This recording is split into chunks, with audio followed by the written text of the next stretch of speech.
We gon' separate live from jazz. You might understand me. Ain't always better than damn. Hopefully better than no me. Trap. I'm on my motherfucking trap shit. I'm on my motherfucking trap shit. I'm on my trap shit. NBA, I'm the number one in trap. D57, nigga on his ass down. Nigga came at me about a fucking bitch. D57, I laid his ass down quick. Blah, boom. Yeah, all that shit. Niggas talking shit. Oh, with all that shit. 20s, 50s, 100s shit, I want it all. First round draft pick, that's how I ball. Bitch, she bad, but I put that hoe on pause. Trap, I'm on my trap shit. I'm on my motherfucking trap shit. NBA baller on that trap pick. 57 lay his ass down quick. Body found in the bag, laying in the bitch. I'm on my trap shit. First 48 a bitch. Nigga playing with the G shit. C-Mo, you know I'm with the shit. I'm ballin', girl, paid him back in 96. Don't give a fuck about what I do, cause they don't make you shit. 93 gas bag, that draft pick. I'm on some trap shit. Hold up. Jonathan Wilberding, JW, Danny the Great. We in this motherfucker, you heard me? Let's go. Joe Elvis, yo legs. Let's go. I'm on my motherfucking trap shit. I'm on my motherfucking trap shit. I'm on my trap shit. Yeah. I'm the number one in draft pick. Turn out the phone. It's time for this meeting. Had to grind for the shadows on the way. I gotta eat. I'm on some trap shit. You niggas somewhere out there sleeping. Trap like a drive-through. They know I keep it. Going mad, cause I keep on firing up that reefer. I told them Spence, got it, hold it down for my people. Ballin' like a motherfucking drop pick. D57, nigga gon' lay his ass down quick.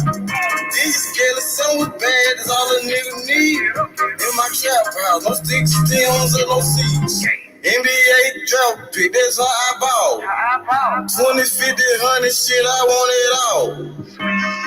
I'm on my motherfucking trap shit. I'm on my motherfucking trap shit. Hey. I'm on my trap shit. NBA, I'm the number one in draft pick. I'm on my motherfucking trap shit. NBA ballin', I'm that draft pick. 357, lay his ass down quick. Body found in the bag, laying in the ditch. Hey!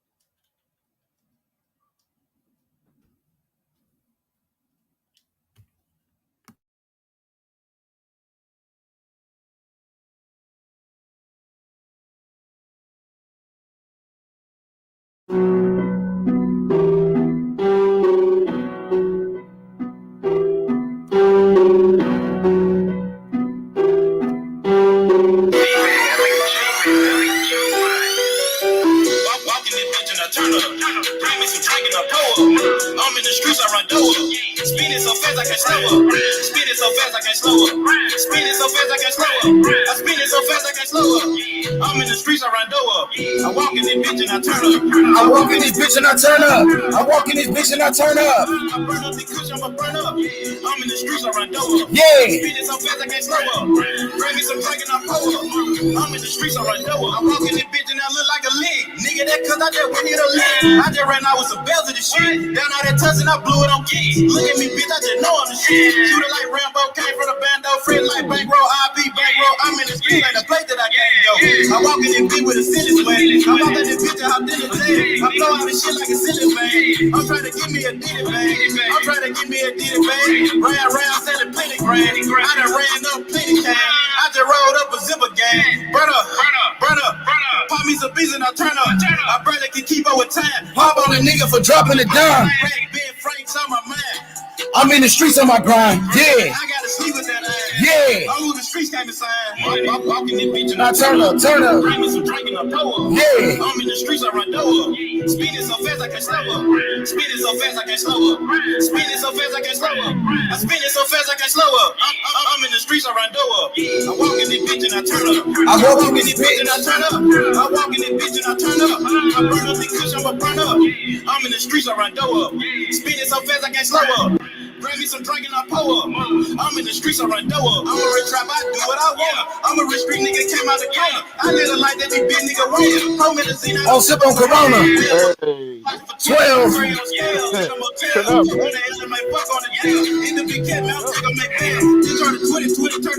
Rocky designer looking like a chicken. All my niggas get it. I'm with it. Yeah. I'm in the street, I try jumping like her. Yeah, I'm the army. Real street nigga full of brick. Fuck all these hoes, I can't beat by no bitch. You hear me, brother boxing? Fuck all these hoes, I can't beat by no bitch, my nigga. You hear me, brother boxing? You hear me, my nigga? Fuck all these hoes, I can't beat by no bitch. You hear me? Too many hoes out here, man. What it is, nigga? What it is? Brother boxing talk in the motherfucking building with your boy H Money, Mr. DAZN. What's good, my boy? Let's go, man. How you feeling, bro? Man, I'm feeling great. It's Sunday, my nigga. I'm getting my week started off early, my nigga. I'm ready for the new year. What about you? Yeah, me too. I want more fights, bro, for the new year. I you know what I'm saying? I want to see some new fights for the new year, bro. I want to see, you know what I'm saying, some new fights like the Charlo, Castaño, the AJ Usyk rematch, like fights like that for the new year. I'm really hoping to see if we can get undisputed this year with Fury and Usyk. I hope to see that this year also. I'm just over for. What about undisputed with Devin Haney and Kambosos? Shit. Yeah, also Devin Haney and Kambosos. Do you feel like Kambosos is already undisputed? We know Mauricio Suleiman in the WBC. They called Devin Haney the WBC Pride champion. Yeah. What did you think about that? I think Kambosos. It's hard to say. Damn, bro. It's kind of like, is he undisputed? Because what is Devin's belt? Because they can't keep on saying it's a regular belt. Then you have because if we're gonna do that, it should be a WBC franchise belt in every division, just like the WBA Super Belt. You know what I'm saying? Yeah, I feel you, but I mean, were you surprised when Mauricio Suleiman said that George Kambosos was the undisputed champion? And then Devin Haney puts out a tweet. Devin Haney said, if I do got the junior belt, make me the mandatory to fight for the real belt. So what was your thoughts of Devin Haney saying, if I got the junior belt, make me the mandatory for the real belt? What did you think about that?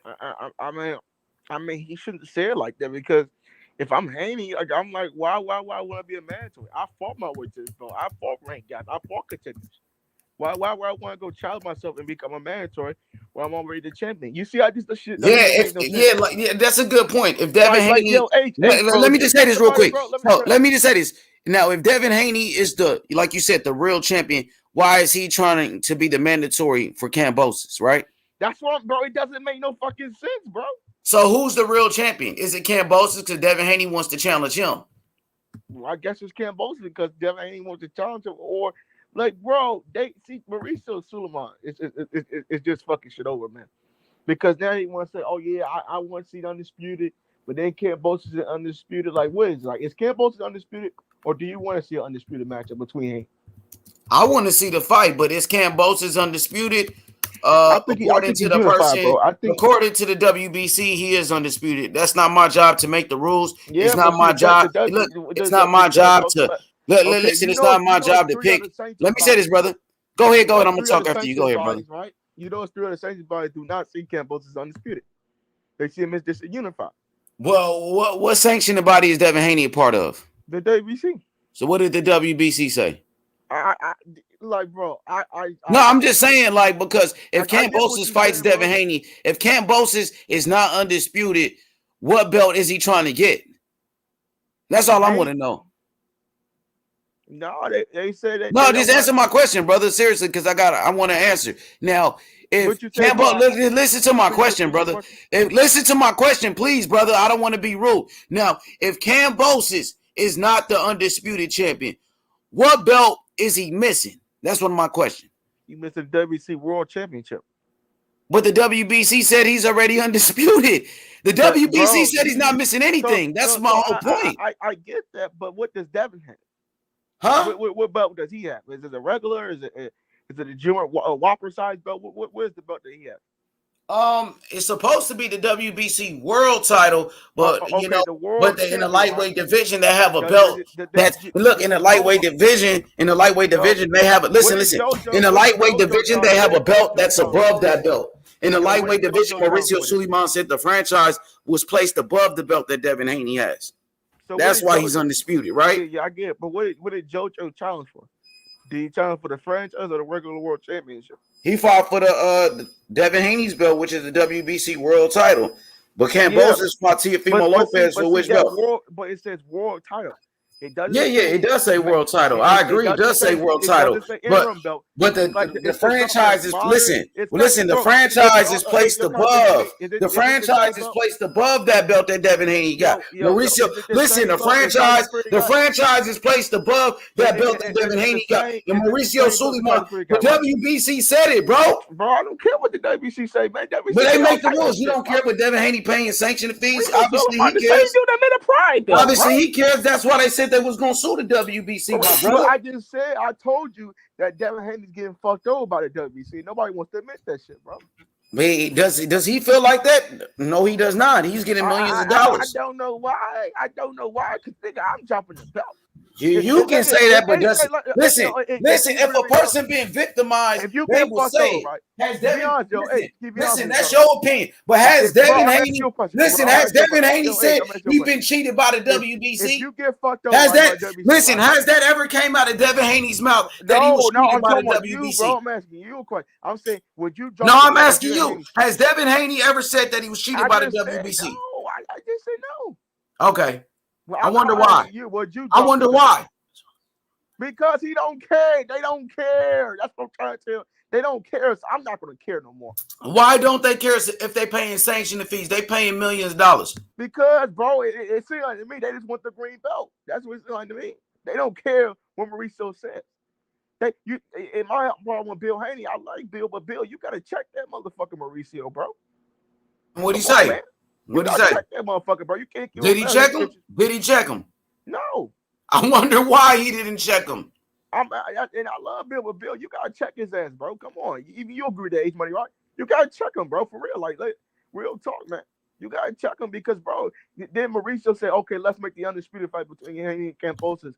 I'm not saying nothing no more. Then they say Kambosos is our undisputed champion. I'm like, bro, come on, what is it? Like, I understand the franchise, but I understand what WBC said, but it has to be no dispute. You get what I'm saying? Because the undisputed champion of the world means there's no dispute that you're the guy. Do we think anybody is better than Josh Taylor at 140, right? He has all the belts. He doesn't have a franchise belt. He has a world champion. He has the regular WBC world champion. He does not have a franchise. There's no two WBC champions in 140, right? Or 147, any other division, but 135. See, the thing is, there ain't no franchise belt at that weight class. But in the lightweight category, you know, they said that the franchise is placed above any champion in the lightweight category. Mm-hmm. See, I got the documents right here, my brother. I got the evidence. You know what I'm saying? I'm not. Let me read this. Wait, brother. Don't disrespect me, brother. Please don't disrespect me, brother. Here go from Mauricio Suleiman, the WBC president. He says Lomachenko is the WBC lightweight champion. Confirmed Mauricio Suleiman. He won in petition for the franchise destination. Mm-hmm. The franchise is put above any champion in the lightweight category. I repeat, the franchise is put above any champion in the lightweight category, brother, including the WBC world champion. The franchise is above everybody. You know what I mean? And he said it again. He said Kambosos is undisputed. Devin Haney is the WBC Pride champion. You know, and it is what it is. Bro, does he mean like in pride and gay? like that was the joke that people were trying to make. I'm like, bro, why we say he's the I've been trying to tell people, bro. I fucking love Devin Haney than any one of you motherfuckers out there. Bro. Hey, I've been represented for Devin Haney before anybody on this motherfucking YouTube. When motherfuckers, when the LDBC was going around saying Gary Russell was going to beat Devin Haney and all of that, I was the one defending fucking Devin Haney when Gary Russell was talking all that shit. Motherfucker, that was me, nigga. You know what I'm saying? So you motherfuckers ain't putting no motherfucking work for Devin Haney. Y'all motherfuckers just jumped on the motherfucking bandwagon, nigga. But facts are facts. I got a channel. I got an obligation. I got to tell the fans the truth. You know what I'm saying? Yeah, we do. And this is what it is. We do, but I just don't like. It's a fucked up situation, bro, with both parties here. All right, we got our brother, like our OG, in a place to be, the one and only Shelton Moore, South Central's finest, LA's finest. What's good, my brother? What's going on with you, baby? I hear you cooking over here. Yes, I'm just talking about this whole WBC thing, man. Mauricio Suleiman made it clear today. He made it clear again that Kambosos is the undisputed champion. Okay. Yeah, so I mean, it's no debate. It's no debate. But see, Devin Haney is a gay champion, then, right? So why is Devin Haney asking to challenging Alex? Why is Devin Haney saying that he wants to be the mandatory to fight Kambosos then if he got the real belt? Why is he challenging Kambosos? Did he say that like real shit? You know he said it. Hey, Sheldon, Devin Haney's the real champion. If Devin Haney's the real champion, Devin Haney is a real champion. Let's make that clear. But if he's the real WBC champion, like people are trying to say, why is he trying to become Kambosos mandatory? Boy, he didn't want to become Tito's mandatory. He cried about this whole stigma and everything else. That's his shot. He got to fight this guy to prove he is the guy. Now, here's my thing. Here's my issue with all the other people that's complaining about it, right? You got all these people saying that's fucked up. Mauricio did this. Mauricio did that. Why he do this? Why he do that? Devin ain't said nothing about it. Bill ain't said nothing about it. So why are you so upset? Exactly. They all in on it together. This ain't nothing against Bill Haney. I'm not dissing Devin Haney. This is the facts, bro. This is what Mauricio said. So did Mauricio diss Devin Haney when he said that Kambosos was undisputed? He's the one that said it. How long have I been saying that, H-Money? How long? From the beginning. From the very beginning. But now, what's new now, Sheldon, is that Devin Haney is asking to become Kambosos mandatory. Now, if Devin Haney had the real WBC belt or the Supreme belt, Kambosos would challenge him. But it's the other way around. He's trying to become Kambosos mandatory now. Because that's his only shot to get all this shit up. To prove exactly. You got to go fight the man. That's the way it works. And I feel Devin Haney, all he want to do is fight. But, you know, the facts are facts. At the end of the day, they got Kambosos as the WBC Supreme Champion, and it is what it is. You can't change it. It's already done. It's set in stone. It's set on paperwork. So now you got to, only way you can change it is to fight the guy and beat him. It was the same shit going on with T.O. They said the same thing with T.O., but people, you know, wouldn't accept it. Now, since it's Kambosos, do they accept it? It looks like a lot of people are really starting to accept it after this last time what Mauricio Suleiman said, to be honest. Mauricio Suleiman ain't finna change this decision. That's the decision he made. That's what he's going to do. He's going to do what he wants to do with his sanctioning body. He's the president. So it is what it is. If you want to change it, go in there and beat that guy, and you can take over. That's how you do it. Yep. I know Devin Haney wants that fight bad, but Kambosos got options, man. At this point, I want to see it. Of course, I want to see Devin Haney make history. I want Devin Haney to be undisputed champion. But is he going to get that fight? What is he saying? What is Kambosos saying? Who does he want to fight? He said he'll fight anybody. He said he'll fight Devin Haney. He'll fight Lomachenko, Tank Davis. He said he'll fight anybody. He'll fight Ryan Garcia. He mentioned everybody's name. That's what he said, Sheldon. He said he'll fight anybody. But he wants him to come to Australia, right? Yes. Haney said he will come to Australia. Lomachenko said he would come to Australia, and you got to keep taking into consideration that Lomachenko is ranked number 1 in the WBO. Perhaps the WBO will mandate that fight, and Kambosos will have no choice but to fight Loma if he wants to stay, with all those belts. Right. And that's the whole thing. Who is mandated to fight Kambosos out of the WBC? Who's the mandatory? Does he have one? I don't think he has mandatories in the with the franchise, but with the franchise, you will have to petition for it if you want it. Well, put the paperwork in, to take all the steps necessary. If you take all the steps necessary, then nobody can say that you wasn't trying to get the fight. I think Devin Haney really does want the fight. I really believe so. Yeah, I want to see it. I want to see all these guys fight. I want to see all these guys fight each other. I want to see everybody get their shine. I want to see true undisputed. If it had my way, every weight class would have an undisputed fight. I want an undisputed in every weight class. Unifications. Therefore, you want to see unifications. I want to see unification fights in every division. Speaking of unifications, we got a unification. Errol Spence, Ugas, champion versus champion. Ain't that one of the fights you want to see? Champion versus champion. You just said it. Of course, I want to see that fight. I'm gonna watch it. My boy Sheldon OG, real one now. I want to watch it because I want to see what's next. I want to see who wins that fight so we can get my boy up in there. So he got to get up in there.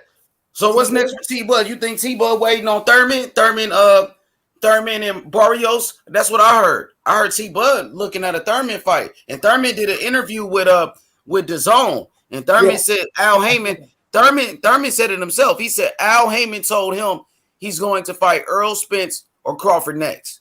Did I not say that a couple days ago? Yeah, you did. You called it. You called that motherfucker. You called it. If he beats Barrios, he's next for Spence because it's a PBC fight. But he said Crawford too, though. You know what I mean? Don't forget. He said he might fight Crawford, though. Hold on. H, I'll be right back. Okay. Hit the like button, subscribe to the channel. All right, let's see what they talking about. He said, my boy Jerry Walsh, shout out to Jerry. He said, sad news. Boxer Denny. He said, Kelly J shot and killed. Yeah, I heard about that. I saw that on brother Reggie Owens' his channel. I saw that International is broke. Yeah, rest in peace, man. He got shot and killed, I heard, in front of his family. All right, he said, when boxing, make America great again. Shout out to Botin. He says Loma can't sell like Tank and Haney. He said Loma can't sell like Tank and Haney. He might not be able to sell like Tank, but as far as Haney, I think Loma he might sell more than Haney if I'm not mistaken. I don't know about that, H. Because Haney, his last fight wasn't sold out at all in the MGM. Right. And remember, Loma fought the next week. It was packed in it was packed at what's that, Madison Square Garden. Yeah, that shit packed. Remember, H, remember, it was the little room. It wasn't the main room. I heard Loma was in a big room, and T.O. was in a little room. T.O. was in a little room. Loma was in a big room that day. From what I know, Loma, that's where they had Tyson Fury there. That Tyson Fury was there. They had the Bob Arum birthday party. Yeah, that was in a big room. Oh, okay. Yeah, so Devin Haney's still a young fighter. That's the thing. Devin Haney is still rising. He's still building his profile. Right. But Tank is the hot, like the ticket seller. That Tank is the guy that's doing that. Yeah, but Haney is getting paid more money than Loma. Sell out of a venue. That's true. Haney's definitely getting paid more money than Loma. I don't know if he'll sell one out in Australia, but I know he'll sell one out here. I know Kambosos. Yeah, Kambosos is selling out in Australia. Kambosos and Loma be huge in Australia. Even Devin Haney and Kambosos will be big in Australia. And that's the thing that people got to remember too, that boxing is not just a United States sport, it's a world sport. Exactly. So just because one ain't popular here don't mean he ain't popular in Zimbabwe and fucking Uzbekistan and Chechnya and Russia and London. That just because you're not popular here don't mean you're not popular overseas. What you think about this comment? Botin says Kambosos gonna get knocked the fuck out anyways. I got Haney outboxing the shit out of him. Loma ain't no money fight anyway, so Haney is the best option. So it looks like Botin is pushing for Haney. What you think about that? Well, that's his opinion. I mean, you know, he has his opinion. I mean, like I've learned since I've been on YouTube, I've learned one thing. I'm not in Top Rank's offices. I'm not in the PBC's offices. I'm not in DHP Devin Haney Promotions offices. I'm not in none of those offices. I don't know what offers are being made. I don't know what contracts are being drawn up. I don't know who's offering who nothing. All I know is what people say. You know what I'm saying? The last time I checked, Haney don't write no contracts. Motherfucking Crawford, Spence, none of them dudes write contracts. They got people that do that. Those are the people who are going to decide who gets paid what, who fights when and where, not us. Sheldon, what do you think about some people saying that Devin Haney should drop that WBC belt after they feel like Mauricio Suleiman disrespected him and said he wasn't the real champion? I feel, what does he say? Because he's the one that's supposedly got disrespected.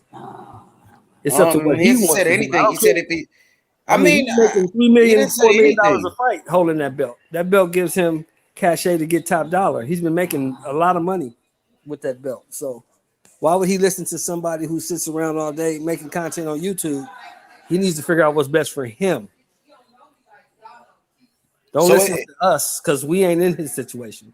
He's in the situation. He got to do what's best for him. And if he's making $3 to $4 million because of that belt, why would he drop it? It makes no sense.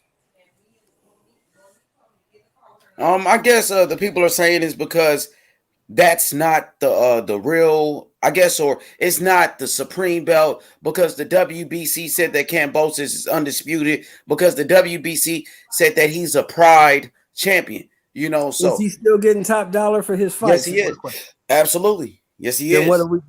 What do you think don't matter? You know, is he gonna take a pay cut, drop the belt, and take a pay cut? I doubt that. You know, you gotta remember people shit on Crawford saying he was stupid for signing with Top Rank. Well, last time I checked, he was getting $5.5 million a fight. Why wouldn't he sign with Top Rank? It's called prize fighting for a reason, bro. Yeah, absolutely. It's just the biggest prize. That's the whole idea of this fight game, to get the biggest prize available. And if you got dudes over here fighting for $2 million guarantees, and I'm getting a $5.5 million guarantee, that's $3.5 million difference. I think I'll take that all day. All right, and I got breaking news today. It looks like Bill Haney and Blu-ray has agreed. I guess Blu-ray is going to be Devin Haney's strength and conditioning coach. We know Blu-ray who worked with Errol Spence Jr. What's your thoughts on that? Devin Haney bringing in a strength and conditioning coach, Blu-ray, Errol Spence trainer. That's good. You need a strength and conditioning coach. Maybe get you a little more power.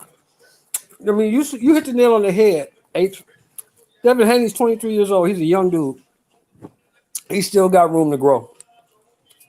He's still growing. If you want to look at it anatomically, he's still growing. He's a young kid. So bringing in a strength and conditioning coach can't do nothing but help him.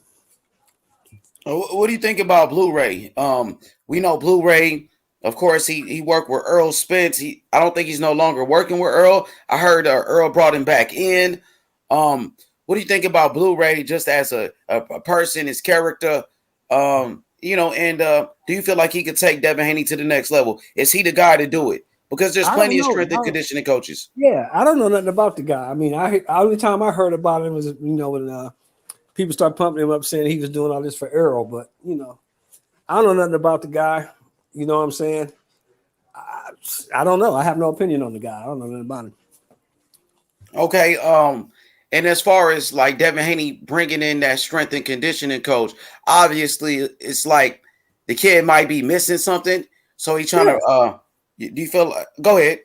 Yeah, I think he feels he's missing something. Maybe he's missing a little bit of stamina, a little bit of power. Maybe this guy can help him. I mean, supposedly he helped Errol Spence. Now the rumor is, like I said, I don't know nothing about the guy. I never heard of the guy until like 6 months ago. But supposedly Errol was getting nothing but knockouts when he was working with this guy, and as soon as he left this guy or got rid of this guy, the knockouts stopped. So I don't know, man. I don't know nothing about this guy. Like I said, you know, I'm old school, so you know, I come from an era where your strength and conditioning coach was you. You know what I'm saying? You get your strength up, you get your conditioning up, you run them miles in them combat boots. You know what I'm saying? You do what you need to do to get yourself strong. You know what I'm saying? There wasn't no nutritionists and all this shit back in the day. So I don't know, man. Hopefully he can help the kid. I just want to see the kid succeed. You know what I'm saying? That's all I want. You know what I do like about it? I like that Devin Haney is trying to improve. He's always trying to find a way to get better.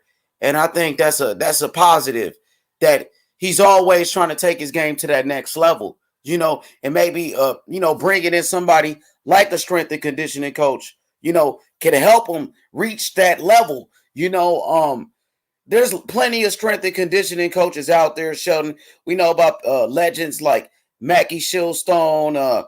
It's plenty of guys out there. You know, do you feel like Blu-ray is the right guy? Or do you know at this point? I have no idea. We'll see in his next fight. If it, the proof is always in the pudding, so we'll see what happens in his next fight. If he looks better, if he looks stronger, you know what I'm saying? Like I said, I can't really speak on it because I don't know too much about the guy. I never really heard of him until like 6 months ago when they started pumping him up about Errol Spence. So I never knew nothing about the dude. Okay, Sly Tendency said it's a lot like when Manny Pacquiao got with Alex Ariza. That's another one. Alex Ariza is a veteran in the sport of boxing. He worked with Manny Pacquiao for years. He worked with Diego Corrales. He worked with Floyd Mayweather. He's a veteran in the sport. He worked with Marcos Maidana as well. So with that being said, a guy like Ariza, who has plenty of experience, but it looks like Bill Haney, you know, and Blu-ray, Errol Spence trainer, they have come to some type of agreement. So, and I know this is something that the fans were pushing for, especially on the LDBC. They were always saying, Bill Haney, Devin Haney needs to get with Blu-ray. Devin Haney needs to get with Blu-ray. That was something that those LDBC channels were pushing, and it looked like Bill Haney agreed. Agreed, and it looks like that's what's going to happen. So, I just want to see how it works out, how it plays out. Yeah, that's all we want to see. We want to see how it plays out, man. I just want the young kid to get stronger, get better, keep pushing, keep grinding, and reach his full potential. You know, we really don't know what his full potential is because he's looking good right now where he is right now. So if he can get any better, that's nothing but a positive. Absolutely. And that's good for the kid. That's good for him. Shout out to MRJ. He said, did Haney get knockout of the year 2019 against Moran H? It was a candidate. It was a candidate for knockout of the year 2019 against Antonio Moran. Also that same year, you had Deontay Wilder knock out Dominic Brazil. You know, so you had plenty of knockouts, but that was a candidate for sure. It's one of the best knockouts of the year. It was a one-punch knockout, by Devin Haney. And, of course, Antonio Moran never been knocked out before. Devin Haney was the only man to knock him out. So shout out to Devin Haney on that one. So, Shell, now I want to talk to you about Mike Tyson real quick. Mike Tyson, of course, the youngest heavyweight champion in the history of boxing at only 21 years old. You know, at 20 years old, Mike Tyson became the youngest undisputed champion in the history of boxing at 21. Mike Tyson, as a young man, a young fighter, just your memories of Mike Tyson in 1988, 1987, when he knocked out Michael Spinks, when Mike Tyson knocked out Trevor Berbick. Just tell me about that era in boxing, brother, please. Come off mute whenever you're ready. What'd you say, bro? Speaking on Mike Tyson, I want to get your thoughts on a young Mike Tyson. Mike Tyson, when he was 20 years old, he knocked out Trevor Berbick to be the youngest heavyweight champion in the history of boxing. Mike Tyson, at 21 years old, was undisputed champion. He made history, the youngest undisputed champion in the history of boxing. So we talking about Mike Tyson, his childhood, growing up in Brooklyn, growing up in the projects. Mike Tyson, as a troubled kid, was arrested more than 30 times before the age of 13 years old. Of course, Mike Tyson, he met Customato. Customato adopted Mike Tyson at only 13 or 12 years old and became his legal guardian. And Mike Tyson turned out to be one of the greatest champions of all time. Just Mike Tyson as a young fighter in that time. Just tell me a little bit about Mike in that Mike era. was a prodigy, man. Mike was a boxing prodigy. I mean, you know, he everything that Cuss and Kevin Rooney taught him. Also, Teddy Atlas, he picked it up like a sponge and he implemented it. He was able to translate the lessons into the actual fight. Mike had speed, he had power. Mike was a dog, he had heart, and Mike was a workaholic at that time. That's what made him so much better than everyone else.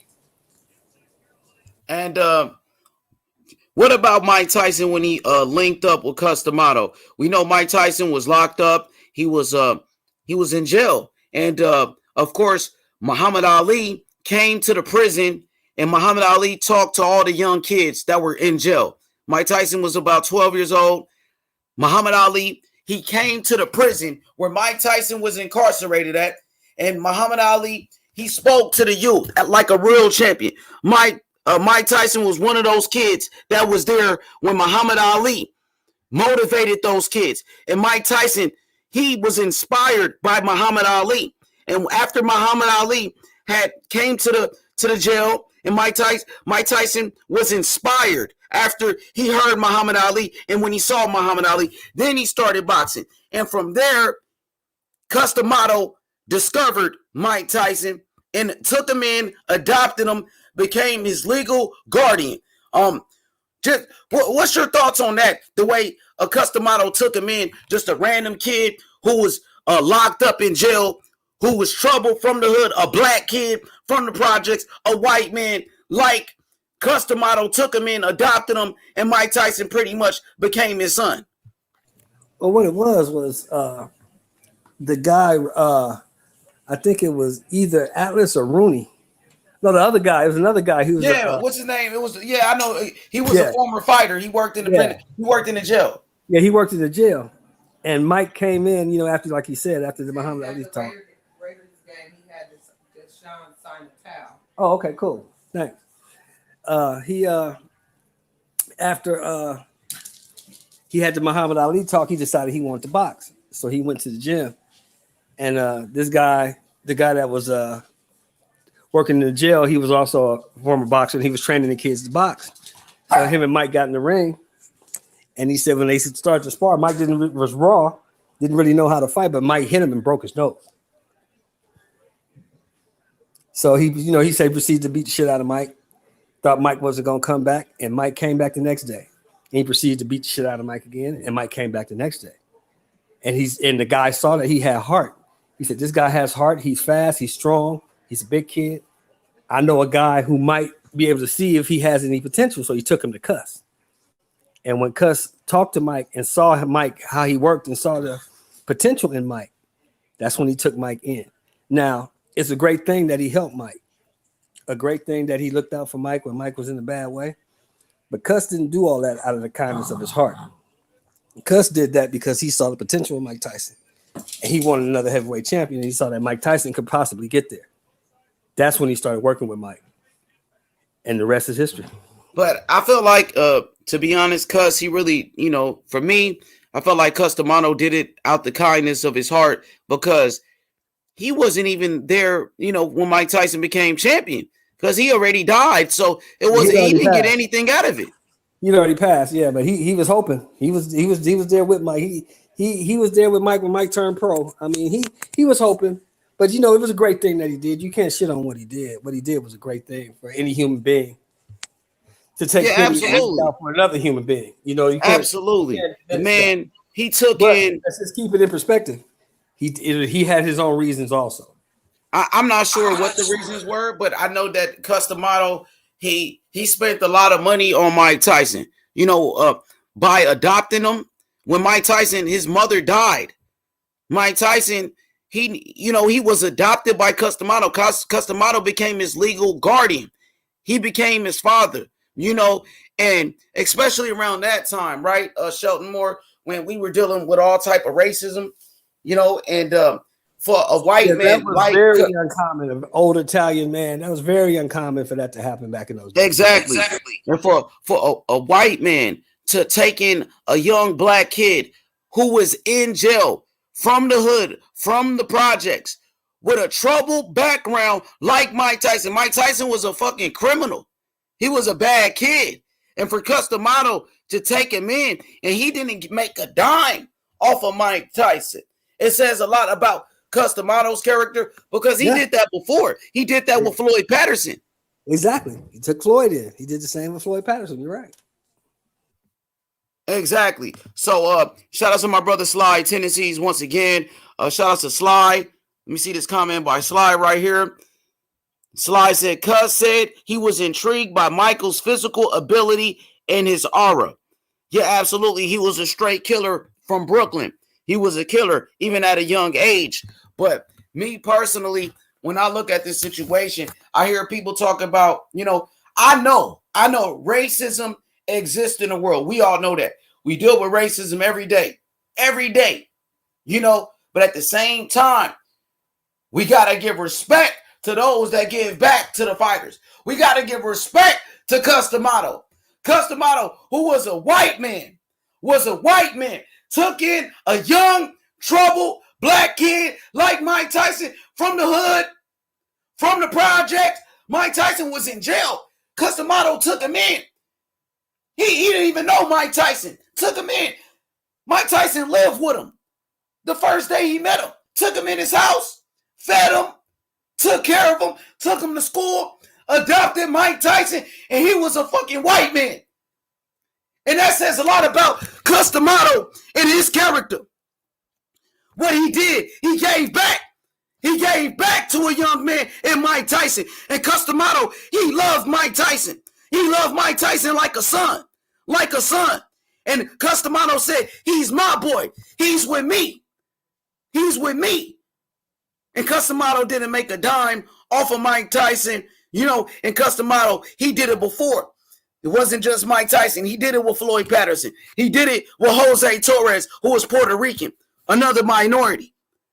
So I got to give the credit to Cus D'Amato for what he did with a young kid like Mike Tyson. Absolutely, bro. You got to emphasize that fact because I was looking at an interview with Mike. Well, Mike said it on his podcast. They asked Mike, how much did you make in your first fight? He said he made $500. He said, damn, you made $500 in your first professional fight as a heavyweight? He said, no, well, actually, I didn't make shit. Somebody went in their pocket and gave me $500. I fought for free. Who does that, though, Sheldon Moore? Who does that? Who takes a kid from jail, moves him inside of his house, moves him in, adopts him, becomes his legal guardian? Who does that? Cus D'Amato did it. He did the same thing with Floyd Patterson, bro. And I feel like Cus D'Amato, he's a great person. He's a great man for what he did for Floyd Patterson. Listen, Cus D'Amato made the youngest heavyweight champion of all time in Floyd Patterson, and then he did it again with Mike Tyson. That's crazy, bro. Yeah. Special people, bro. Special people do special things. Absolutely, man. So, I was just yesterday I was watching this interview with Cus D'Amato and Mike Tyson, and they, they were sitting down. This when Mike Tyson was around 19 years old, I think. And man, I appreciate what Cus D'Amato did for the sport of boxing. He was one of the greatest trainers in the history of the sport. I appreciate everything that he did, man, and I feel like he was a great person to do that, bro. He didn't look at color, Cus D'Amato. He didn't care about that. Cus D'Amato, he helped change. He helped change that shit, bro. He helped change all of that racist shit, bro. He didn't look at color. He didn't look at what color Mike Tyson was. He just looked at him like a good fighter that he could help. We understand that Muhammad Ali was the greatest, right? What was that, Sheldon? You said what now? We understand that Ali was the greatest, correct? Absolutely. Without a shadow of a doubt. The first person he called when he got the Foreman fight was who? It was Cus D'Amato. He asked Cus, what do I do? How do I, this guy, what do I do to beat this guy? He said, this is what you got to do. In the first round, as soon as the fight starts, you run across the ring, you hit him with a straight right hand. You let him know you're here. What was that show? What was that last word? He said the first thing you do when you get into Cus told Ali asked Cus D'Amato, what do I do? How do I beat this guy? What do I need to do to beat this guy? He said the first thing you do is you walk in the ring, As soon as the fight starts, you run across the ring, you hit him with a straight right hand. Let him know that you're here. And you ain't going nowhere. And what did Ali do when the fight started? Look at the fight. What's the first thing he did? He ran across the ring and hit that motherfucker with a straight right hand. For sure. Absolutely, man. You know, shout outs to Mike Tyson, man. I don't think we'll ever see something like that in boxing again, where, you know, somebody takes over the sport at such a young age. No, Mike Tyson, undisputed at 21. I don't think we'll ever see anything like that again. Never again. Absolutely. So, Sheldon, man, what's the next fight that you excited for in 2022? Is it this Luis Ortiz fight coming up with Charles Martin? Are you fucking with it? No. Former Deontay Wilder opponent versus a former Anthony Joshua opponent. See, which one was better? Who had the better win, Wilder or Joshua? I'll be watching the bowl games. But the fight that's interesting on that card, the fight I care about on that card, I want to see Coffee Rice 2. That's the fight I want to see. Who you got in that one? I don't know. I mean, if Coffee learned to move his head, it might be a different fight. But if he go stand there again like he did the last time, he go get knocked out again. He got his ass whooped last time. That shit was crazy. I never heard of that Rice dude either. And the way he beat that boy, man, shit. I mean, did you even consider moving your head? That was hot. Yeah, he didn't, because he got a lack of experience, man. That's the problem with him. Yeah, he got to move his head, man. I just want to see if he learned to move his head. But no, I'm not going to pay for it. I'll be watching the bowl games, bro. I won't pay for it. I'll see that shit on YouTube the next day. Mm-hmm. I mean, and that's one of the biggest issues we have as boxing fans. We got to stop paying for fights that we don't want to see just because it's boxing. That's not a good enough reason. Some people are going to pay for it though, because it's like they got a lot of Cubans fighting on that card. You got Giovanni Brazone, a young heavyweight prospect Cuban, and he's fighting another Cuban fighter. That's going to be a good fight. And then you got on that card. Frank Sanchez versus Negron. Negron is a Puerto Rican fighter, and then you got Sanchez versus Charles Martin on the main event. So I'm thinking they trying to put an all Cuban card together, hoping that the Cuban fans will spend the money on the fights. Yeah, they might. I mean, I think they will. I'm hoping that they do. But the problem with that is, bro, is that it's hard. Like I think who's the guy you had on Ray? Yeah, Ray. Yeah, Ray was saying that the problem in his community is that they don't support the fighters, man. For real? He said they don't support the fighters. Yeah, the Cuban community doesn't support their fighters. That's what he said. So. Oh, I didn't know. Shit, I didn't hear him say that. I gotta go rewatch it. Rewatch that. Yeah, that's what he said. He said they don't support their fighters, so that will take a lot of the buzz, shall we say, away from that fight. But that's still a good fight. I mean, I think Frank Sanchez has a lot of potential, bro. It's just for me, the problem with Sanchez is he doesn't have enough pop for the heavyweight division. He got to be. That's what they said about Usyk, and Usyk was in there. Joshua probably just ain't got the chin, but that's the same thing people were saying about Usyk, and Usyk was still able to become heavyweight champion. They said the same thing about Tyson Fury, and Fury, look at him now. Exactly. That is true. But he do got some pop because he did drop a jog, but you know what I mean. He showed some power, and it is the heavyweight division, and it doesn't take that much to really, hurt somebody with a heavyweight punch because they so big, But he is stopped the jogger too. He could have stopped him. He just didn't. I don't know why. He isn't like what you say, like the biggest puncher, but he does have some pop. When you that big, if you land the right punch, but 230 hurt somebody. Hit you. You're gonna feel it. You're gonna feel it. I like Sanchez a lot though, Sheldon. I think in the heavyweight division, he's one. Like as far as just boxing skills. He's top three heavyweights as far as boxing skills. I got like Fury, Usyk, Sanchez. I think they got, as far as skill set, being a slick boxer, IQ, ring generalship. Those are the two best pure boxers in the three best pure boxers in the heavyweight division. What you think? I think so. I'm agreeing with you. It's Usyk, Fury, and Sanchez. I think they're the top guys as far as boxing skills. Yep, I want to see in the future, possibly a fight between, Anthony Joshua and Frank Sanchez. I wouldn't mind seeing that. I would like to see, Frank Sanchez versus Deontay Wilder. If Wilder wants to continue to fight, I would love to see that fight. Yeah, I would love to see that fight too. I would love to see. I'm like I said earlier, bro. I want to see all the top guys mix it up. If they consider the top guy, mix it up. All you guys fight. What do you think is next for Deontay Wilder? Do you think he's going to retire? Do you see him fighting again?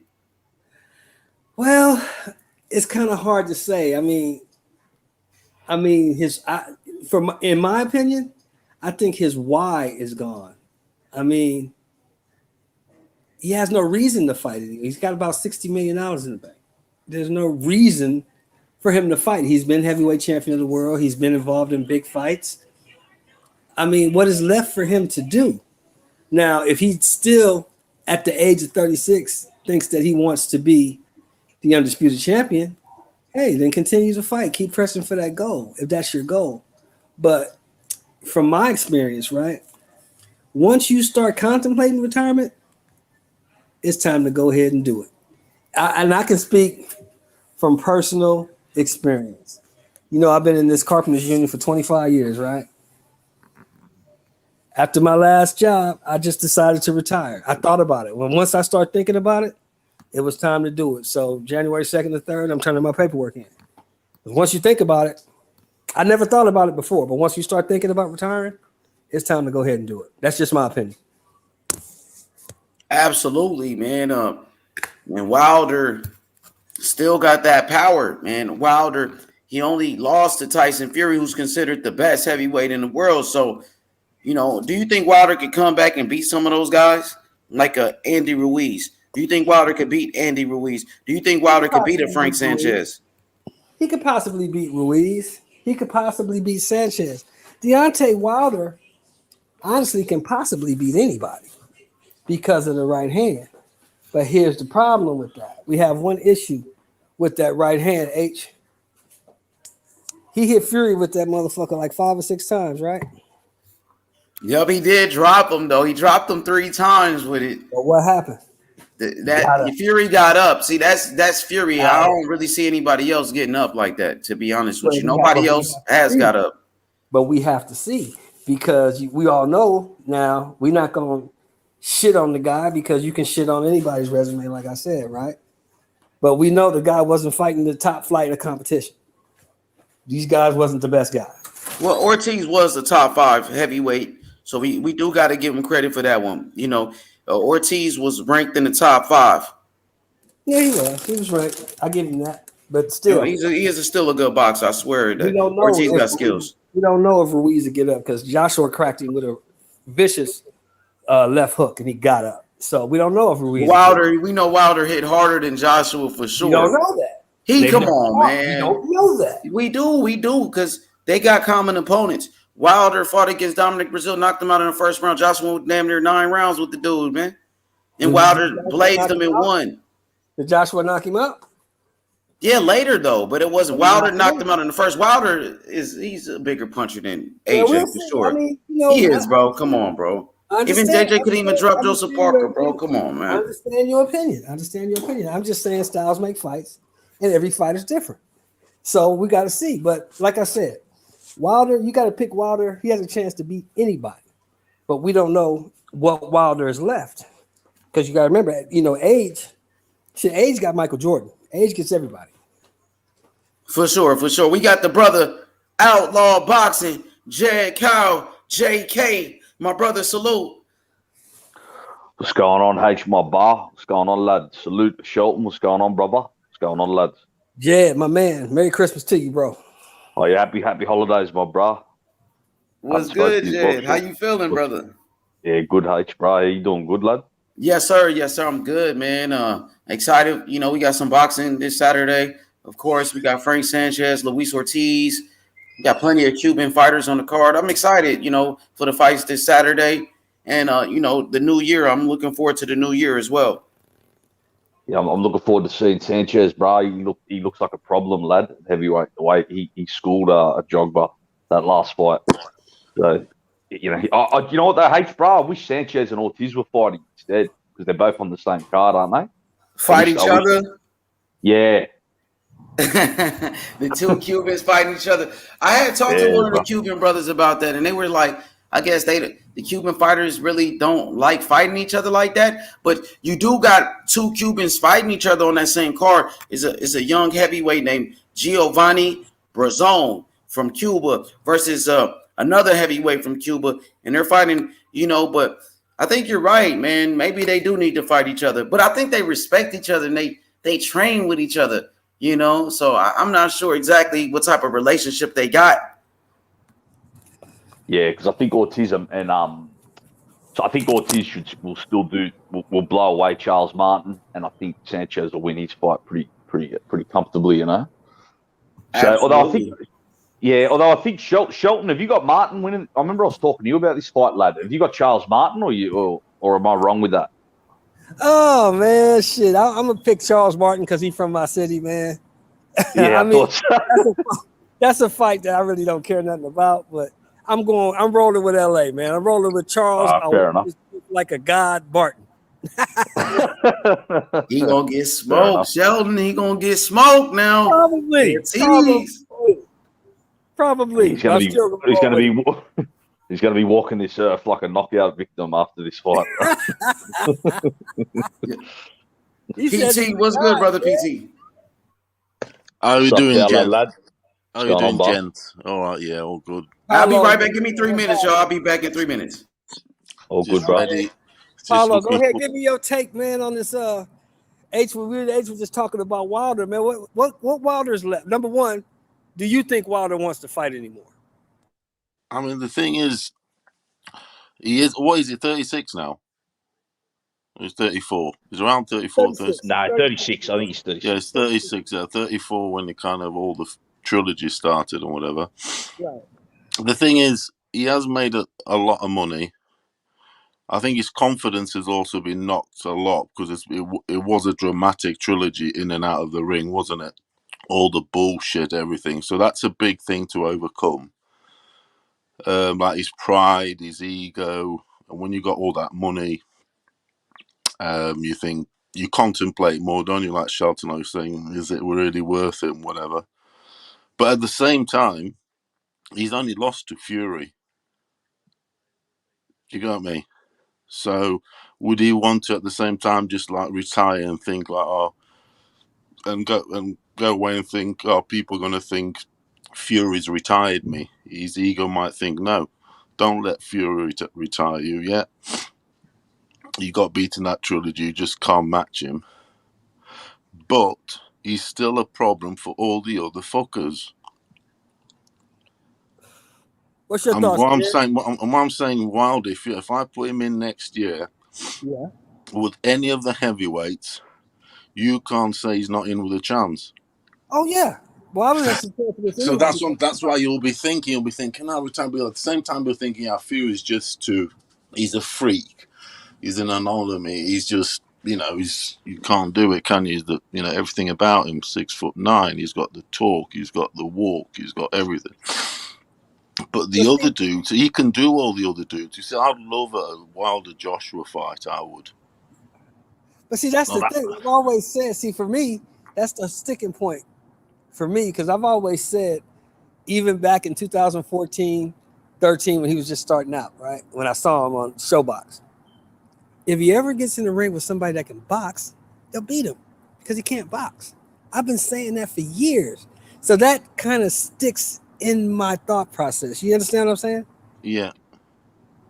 The thing with... But the thing is with him, with the Fury, you're going to be more exposed because he's a great boxer. He's going to make you look silly.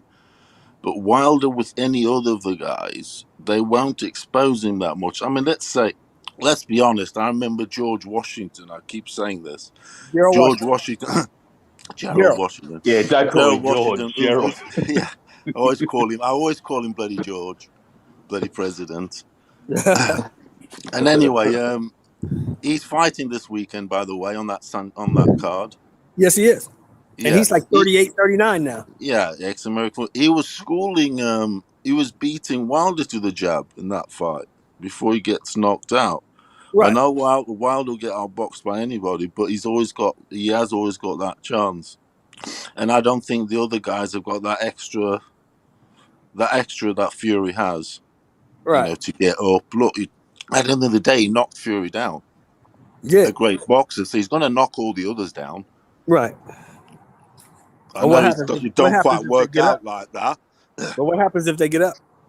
Yeah, that's another thing. But I don't think they all like Fury though. Fury has got something mountain-esque that the others haven't got.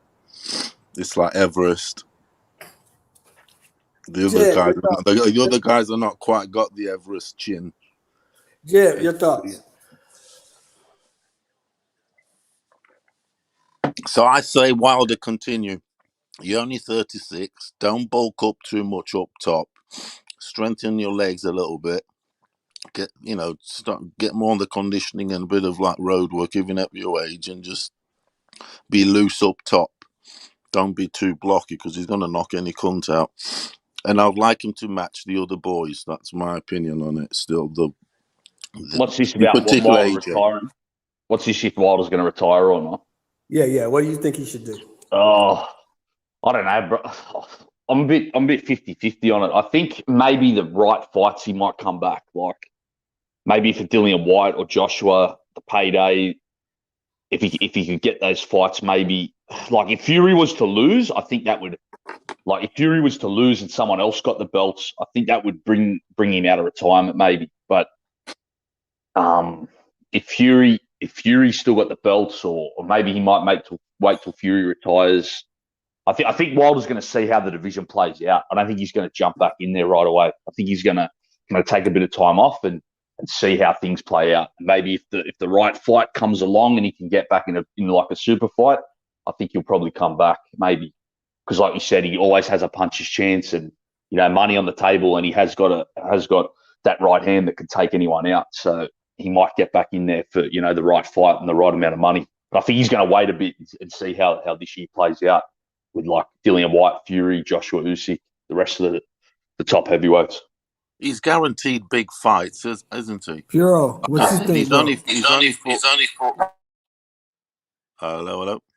He's only fought. He's only got beat to Fury. All the other dudes, those fights should and hopefully happen, say in the next 2 years. I'd like him to carry on. I'd like him to settle the score with a lot of the other dudes.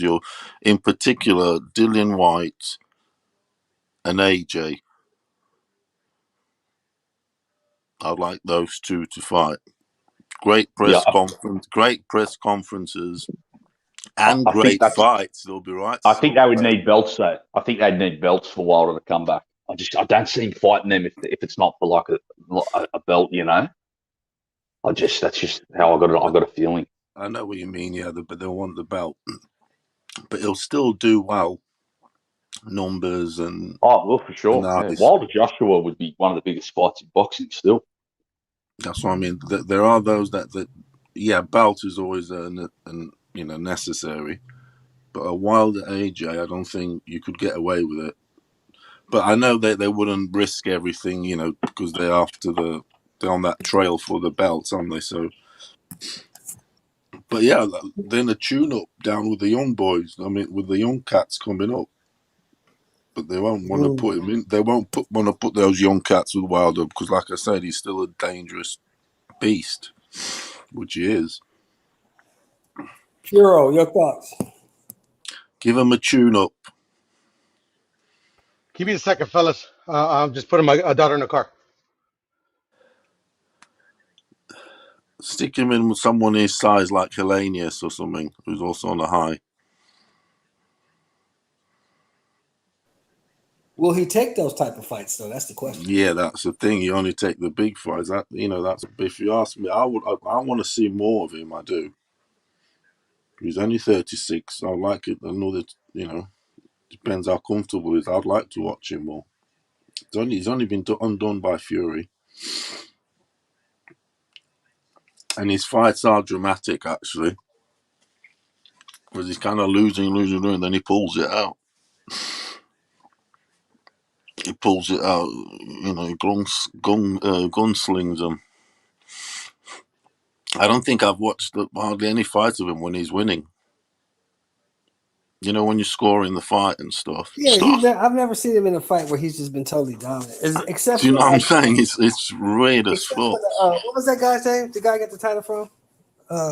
Bermain Steven and whatever. Yeah, he dominated that fight.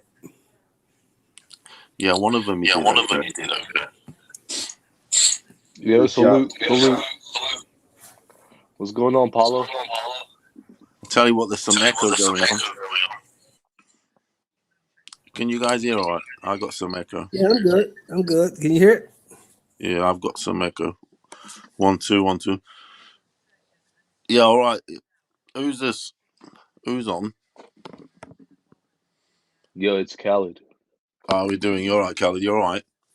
Yeah. Yeah, all good, my friend. Yeah, we're just banging Wilder's drum, see what we can do with him next year. Is he announced the retirement or not? I don't think so. It's not. Nothing's announced. Yeah, I would like him to carry on fighting. There's so many good fights. No, but his ego has been shattered a bit by Fury. Yeah, I mean, mentally he has a lot to work on, but exactly. I don't think it should. Like, there's definitely a lot of money left in his career. Loads. He could make more money still than he has already. Believe it or not. Facts. Yeah, man. Like, potentially he can. Yeah. Yeah, like if Anthony Joshua, I think the loser of the Anthony Joshua Usyk rematch could fight Wilder. Exactly. That'd be a good fight. Because, like I said, Wilder's only been beat to that one dude. Yep. Who you could say most guys will get beat to. So there's a lot of business to be done in the ring and out, actually. Because he's got awesome stock. Definitely. He's got awesome stock, regardless of the ability, all the popular abilities we say this and the other. He has got incredible stock value. Yep. I mean, how old is he? 36? Yeah, they're saying 36 because he can turn around to the other dudes and say, "Look, you guys haven't fought Fury.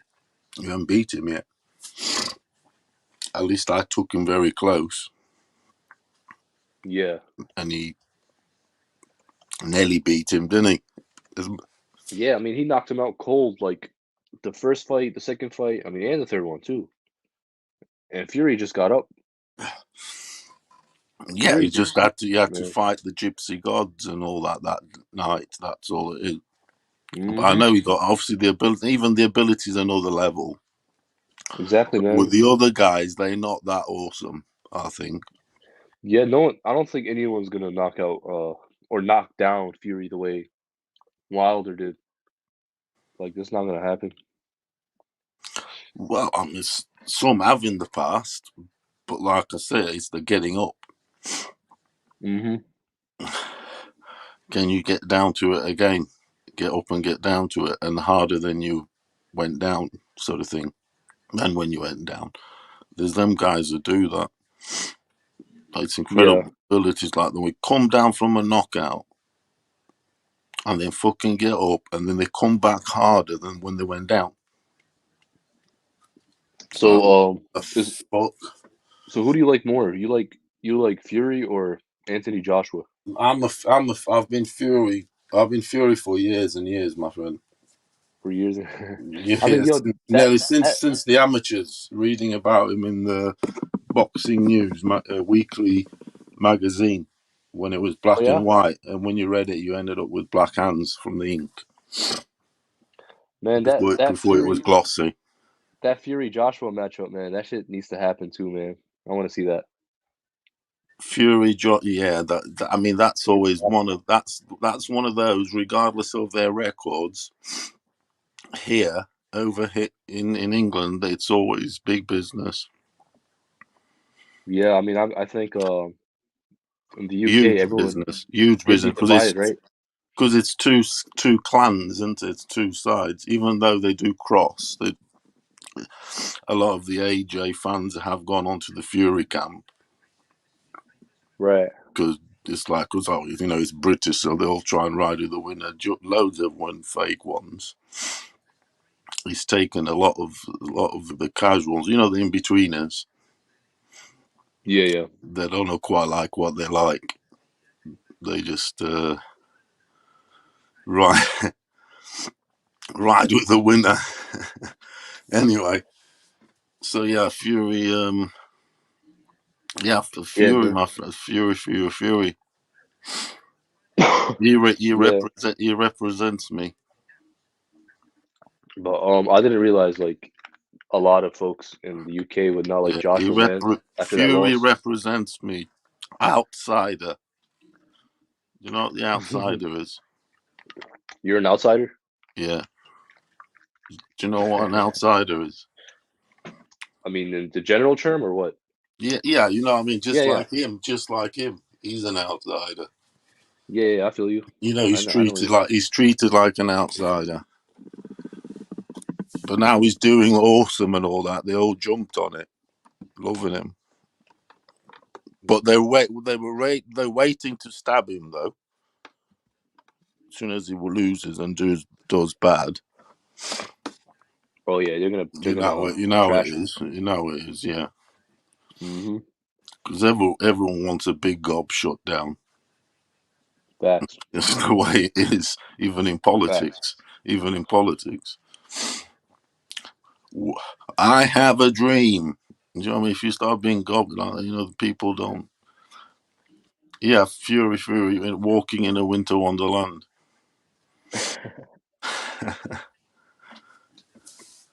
Do you like Josh Taylor? He's one of those that I've come to like more and more and more with each fight, because at the start he was fighting the dudes I was sort of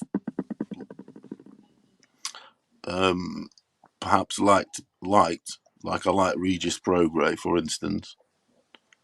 When he fought Regis Prograis, I did want Regis to win. Oh, I really? thought, I believed in Regis Prograis. I thought he was going to be, he was going to do well. He was going to win that. He did do well. That was He a did close do ass well, fight. but at the very start of that fight, I was like, I wasn't happy with him coming to England. Like you knew the judges weren't gonna Not necessarily about the judges, but the they give you the fans. Yeah. The fans and Joshua's But I think the fans in the UK they give good treatment after the fight. They also give you extra 15% easily.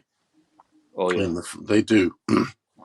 facts. You can be a medium skilled fighter, but they'll give you that extra push, mate. And if the skilled guy, whatever's not on it, you can overcome it. They do G you up. Pal, I don't know how you didn't like Taylor from the O'Hara. Bro, when that O'Hara Davis fight was on, lad, I knew he was the truth. The way he fucked up O'Hara, I knew he was the real deal. This was it. Yeah. Did he have like 6 fights too at that point? Yeah, something like that, bro. Yeah. Like under 10 fights, I think. Yeah, bro. Josh Taylor. They said he might fight Bud Crawford next, so I think that'll be a really good fight. That's an easy fight as well because they're both advised by Kinahan. They got the same advisor, so I think that'll be an easy fight to make. Who are they advised by? What's his name? Daniel Kinahan. Oh, okay. Yeah, I think that'll happen next. He's done well. He's done well. He has Josh Taylor. He's incredible what he's done. He's my son's favourite fighter. He was always high, and I was like, Regis is going to win, but no, he's in Scotland. He'll be very hard to beat, I think. Bro, the thing about Josh Taylor is he's a tall fighter that fights on the inside. Like he loves fighting on the inside. Yeah, and I think he'll give anyone problems, man. Like all the top guys. He's got the Ken Buchanan stuff. He could handle himself in the inside. He had to with Duran. He's very good. He is like. He's got everything. He's got the grit. But I heard like in the UK, they don't show him no love because he's from was it Scots? Yeah, Scotland, 5 million Scotland. Yeah, Yeah, Scotland, just over 5 million population, whatever. He's not from England, which is say 70 million. Yo, So yeah, yeah. that's going to reflect on things. Those 70 million are not going to, the economy and all that's not going to ride with. Yo, He's yo, signed to yo. Yeah. Sky Sports now, so Yo, what's up? What up, what up, what up? Yo, Cosmic. Is That's H here? Cosmic. What's up, Cosmic? What up, man? Cosmic. What up, bro?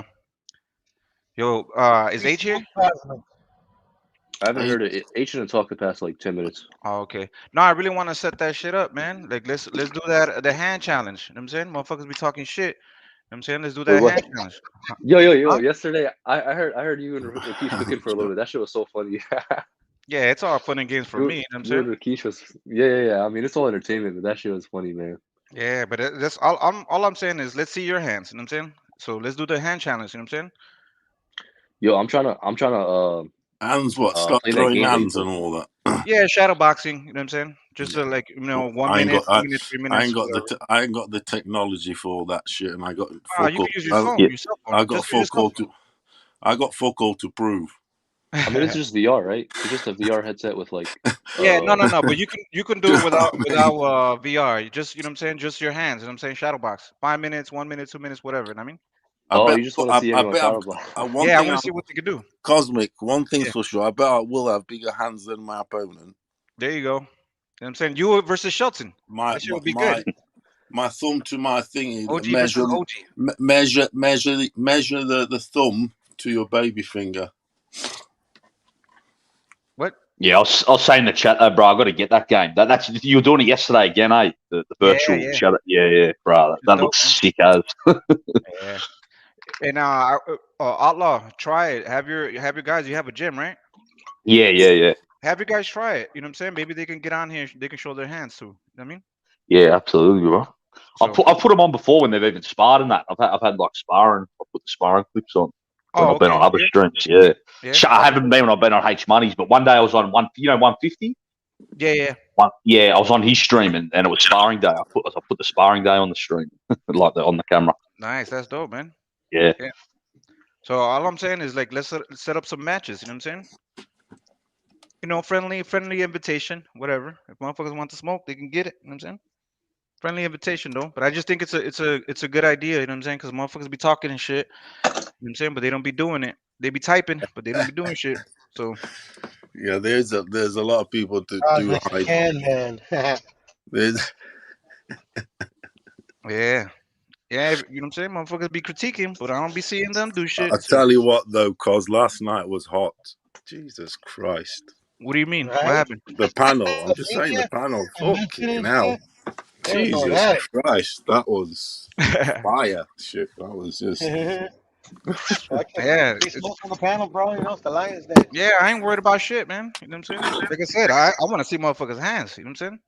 So that's all I'm saying. Let's.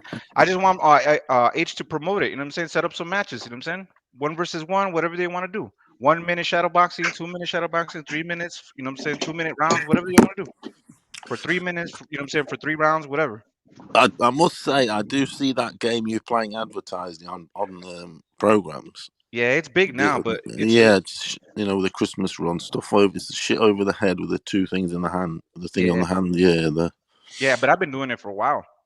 I've been doing this shit since 2016. So, have you got the newer model then, or is there a newer model, or how does it work? Yeah, it's the newest. Well, the newest model. It's the what's it called? Oculus.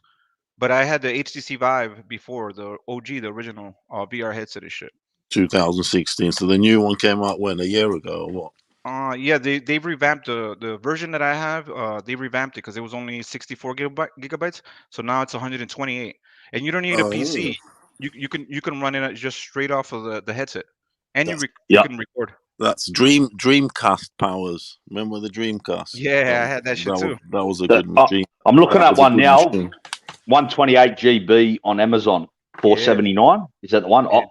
Oculus. What's it called? The Oculus Quest. Oculus Quest, yeah, Oculus Quest 2. Now they changed the name to Meta Quest or something like that. Oculus Quest 2. Yeah, yo, but if you want, y'all can get my referral code.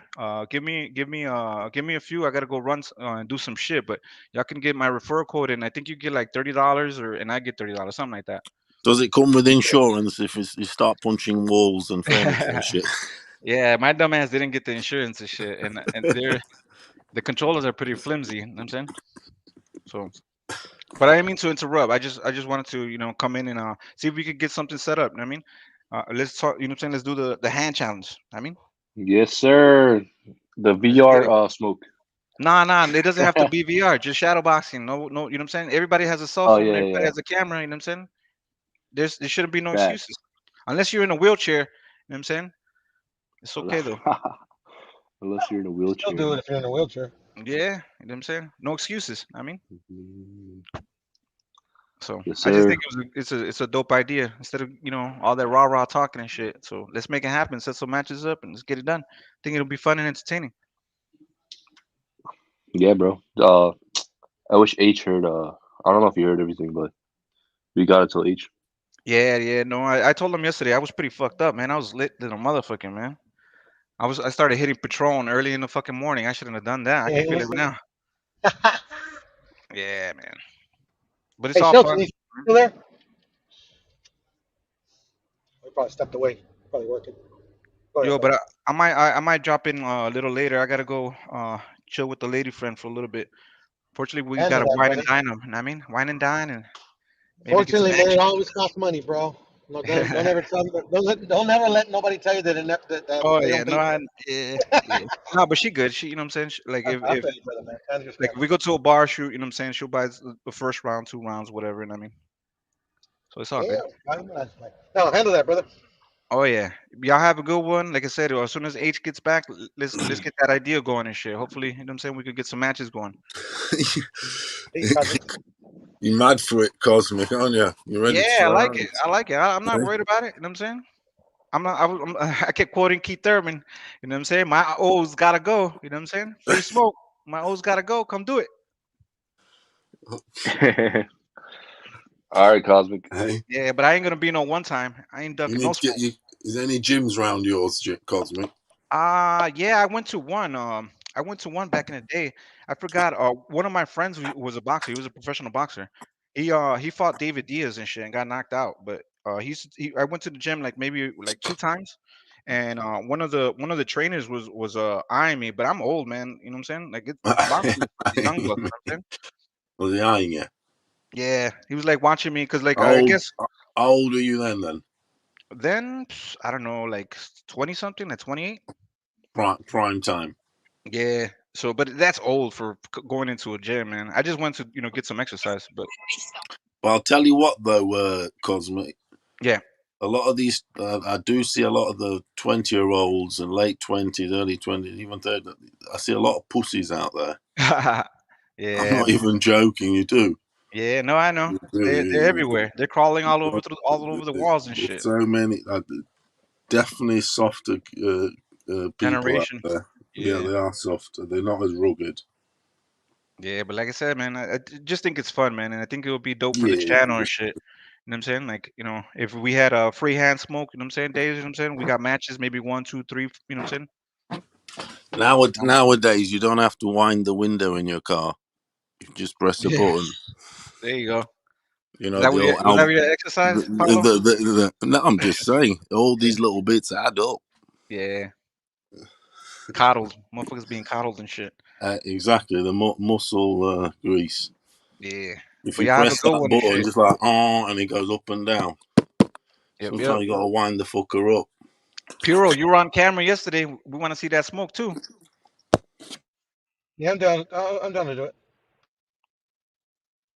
Yeah. Hell yeah. Then we need a matchmaker. Set up these matches and shit. Should be fun. Let's get it. Like I said, y'all have a good one. You know what I'm saying? It'll Let's be get cool. that idea around. If people want to do it, let's do it. You know what I'm saying? No, none of that pre-recorded video shit. It has to be live.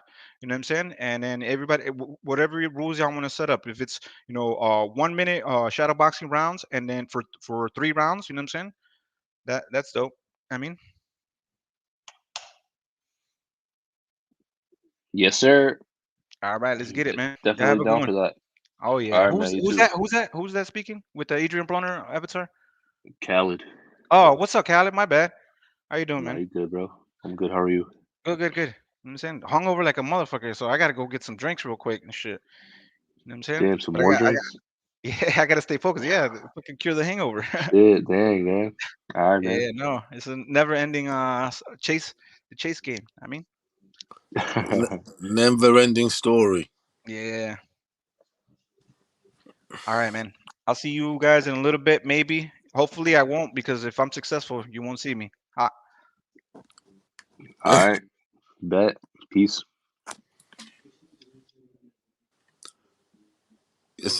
So Khalid, who you rock? Who'd you rock with those heavyweights then? The heavyweight division. Yeah, who like Um, it's 5 years, whatever. Who you been like to be honest with you, rooting or I was a big Wilder fan back in the day, like yeah. until like 2019. But I what wasn't. I didn't what stop rooting for him because he lost or whatever. I just stopped watching boxing. Like I wasn't really into boxing like that from like 2018 to 2019. Um, you wasn't into it. yeah, like I stopped getting into it because I was in college and I was worried about a lot of other shit. But I mean, I still like Wilder. I still do, but I think my favorite heavyweight right now is Usyk, man. Usyk. Yeah, I like Yeah, Usyk. I love him too. To be honest, he's Yeah, one- bro. I he's think. he's one of those where, and I've been through this before, where you like a particular dude and that, and then there's a bloke on the rise, and he might even be on the lower division that you really like also, Hmm. and you respect him for whatever he does, whatever, and eventually they have to meet, Right. and you're torn. Like say, Lewis. Although they're different eras, and you can say they were wasted or whatever. Let's say Lewis Tyson, Hmm. because I loved obviously Tyson growing up with him, and I also liked Lewis a lot because he Oh was yeah. he was a bloody good. He was awesome, wasn't he? And he got better and better with age. Also, Yeah. he was. And eventually they had to fight, didn't they? And obviously, Tyson got beat, although it wasn't. You can say it wasn't the same Tyson, all that sort of shit. But now it's I think that's going to happen with Fury and Usyk. Yeah. I do like Usyk, love it. I mean, he's awesome. Yeah, man. That boy Usyk, man. Um, I don't know why Eddie Hearn set that matchup, but I mean, it was a good fight. But I mean, It's that Usyk's it's. a tough dude, man. I knew Usyk had a really good chance of winning, and he won. So I think it's Fury's sort of now defining fight. He needs that definitely to that win more than the AJ. AJ, Because yeah, AJ can always say, "Look, AJ, you got beat to him, whatever." yeah. And I mean, that fight Usyk they're versus both Fury. they're both unbeaten Hmm. with But I mean, loads of pedigree and loads of stock and whatever. that rematch, if that happens, I mean, I'm pretty sure it will happen. Anthony Joshua, man, he could definitely take it. And I tell you one thing, I never thought in my life that two European dudes would potentially fight for All the for all belts. the marbles. No, definitely, because I mean I grew up in this American, African American, American champions. I mean, they ruled it for a century, Yeah, with the odd bits here and there, maybe the odd, or the other guys maybe would win the minor belts, Like you'd get a WBA champion in Africa, who's a white dude, or whatever. But it was definitely a century of American dominance. Yeah, man, and Wilder was expected to be the next one. Like we all wanted Wilder, that's it. but I mean, it is what it is. Like Usyk and Fury and Anthony Joshua. Yeah, Wilder did have all those defenses, but it was fighting sort of nobodies, and that was to kind of keep the belt in America, because that WBC belt, heavyweight championship of the world, is one of the most prized assets in the world, in sport, definitely in sport. Oh yeah, if not the most prized. I mean, Every country wants to have that dude, the heavyweight champion of the world of boxing. It's always since the start of time. It was the first sport. You're going to have the heavyweight champion of the world, Jack Johnson days and all that stuff. Yo, what up, Jay Simon? What up, though? What's going on, Let's get my boy Jay Simon on here, man. What's good, Jay Simon? What's going on, bro? Go ahead, Simon. What's going on? What's good, brother? How you doing? I see you just wrote a comment in the chat talking about Canelo. You want to touch on that? Let this brother cook. Yeah, I read somewhere that he made a statement, I guess to social media and somebody, probably in a private interview, that he's not going to fight David Benavidez at the 168-pound limit. And I had a feeling he was going to do that. I said, if those two ever fight, it's going to be at 175. That's why David Benavidez's dad, it didn't make sense to me. He was like, David Morrell Jr., he needs 5 more fights and stuff like that. And I said to myself, how can you gauge somebody else's career that you don't deal with? And I said, what he's saying, I said, what I took from it, what I took from when he made that statement, when I took from it, whenever I do fight, whenever my son does fight you, it's not going to be at 168. And I say this all along and stuff.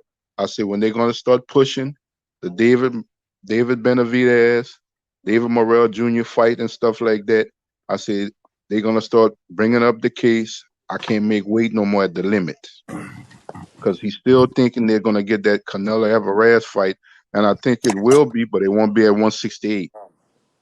It's going to be at 175 pounds. So I put all those scenarios together, and I say, well, I guess by Canelo choosing to fight at cruiserweight, I guess he giving those guys an opportunity at the weight class or below to put together fights, because Canelo thing is, I'm about the big paydays and I'm about the big event type of fights. And that's where Canelo, that's why I say he moved different and stuff. He moved differently from other fighters. Canelo's not looking at just regular average fights anymore. The Caleb Smiths, the Rocky Fielders and stuff like that, the Ildrums and all that and stuff like that. He's not looking at those type of fights anymore. He's looking at big eventful type of fights. Because I guess he looked at it, well, I'm in my 30s now. I mean, Benavidez is a big fight, though. Yeah, it is a big fight. Let me just add this. David Benavidez is a big fight. Mexican versus Mexican. He's the #1 contender. David Benavidez is a former 2-time champion. David Benavidez, he never lost his belt in the ring. Yeah. On a Cinco de Mayo, on a Mexican holiday, that's a huge fight. That's bigger than a fucking Mukabu. Oh, it's way bigger. I'm a Canelo fan. It's way bigger. Yeah, so we can't say that he's looking to make the bigger fights when Benavidez is a bigger fight than a Mukabu. But go ahead, continue. I'm gonna put it like this for an example. Go ahead, Sheldon. I think Sheldon wanted to add something. Go ahead, Sheldon. Okay. I think Canelo is looking for big fights, but he's looking for big fights on his terms. Yep. Okay, continue, Jonathan. Go ahead. And I agree with H when H was talking the other day. I think it's a match made in heaven that Benavidez and Morrell need to be the next fight. If Canelo is going to go up and challenge for the cruiserweight title, I think that is outside of himself. I think that is the biggest fight at 168 right now. That's a big fight. Don't look at the records and stuff like that. That is a big fight for the division. Even though that's a big fight for the division. Outside of Canelo, David Benavidez and David Morrell Jr. A lot of people might say, "Well, no, he needed no." That is a big fight for the division, and that's things that Canelo looks at. Because the winner out of those two guys, that's a big event for me. That's a big fight event for me. That's the type of, like Sheldon just said, that's what I'm looking at. I'm looking at that. I know I'm a big attraction. I know what I bring to the table. And in a way, it kind of makes sense. I know what I bring to the table. You know, my career is solidified. What are these guys going to do to be the next big super fight? And that's what he's looking at. Yes, Jonathan, and that's the fight that David Morrell wants. I talked to David Morrell my damn self. He told me that he want to fight Benavidez, but Benavidez ain't trying to fight him. Benavidez said Morrell need 5 more fights, but he's saying Morrell need 5 more fights for him, but Canelo ain't ready to fight Morrell. And Canelo #1 pound for pound. If Morrell is ready for Canelo, like Benavidez said, that means Morrell is ready for anybody, including Benavidez. Go ahead, cook. Yeah, he is. And I talked with somebody the other day, and it was like, nah. I said, David Morrell. I said, it's not about winning, just about winning or losing. I said, David Morrell, he's ready to fight a Canelo too. Oh, you crazy. I said, he's ready to fight a Canelo. I said those guys that has this long, great amateur pedigree and stuff like that. I said they all developed and designed for these moments. I said these moments and stuff like that is really nothing to them, because they've been on that big stage, the Olympics and all that. They've been on that big stage for a long time. So fighting somebody like Lomachenko, even though he came to the professional ranks a little later and stuff like that, those guys was prepared for this.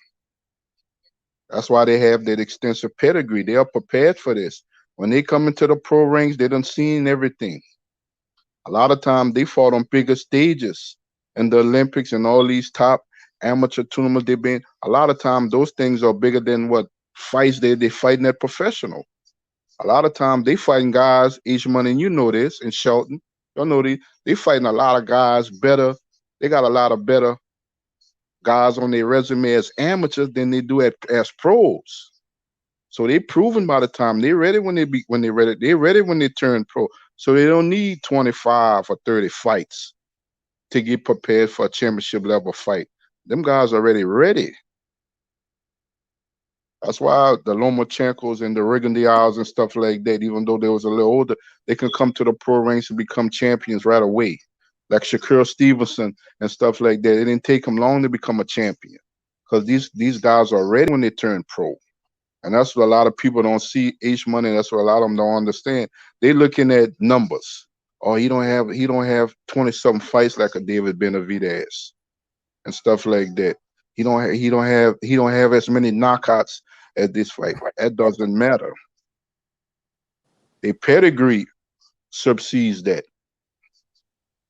Because the guys that y'all fighting at pros, we fought better. We done seen better.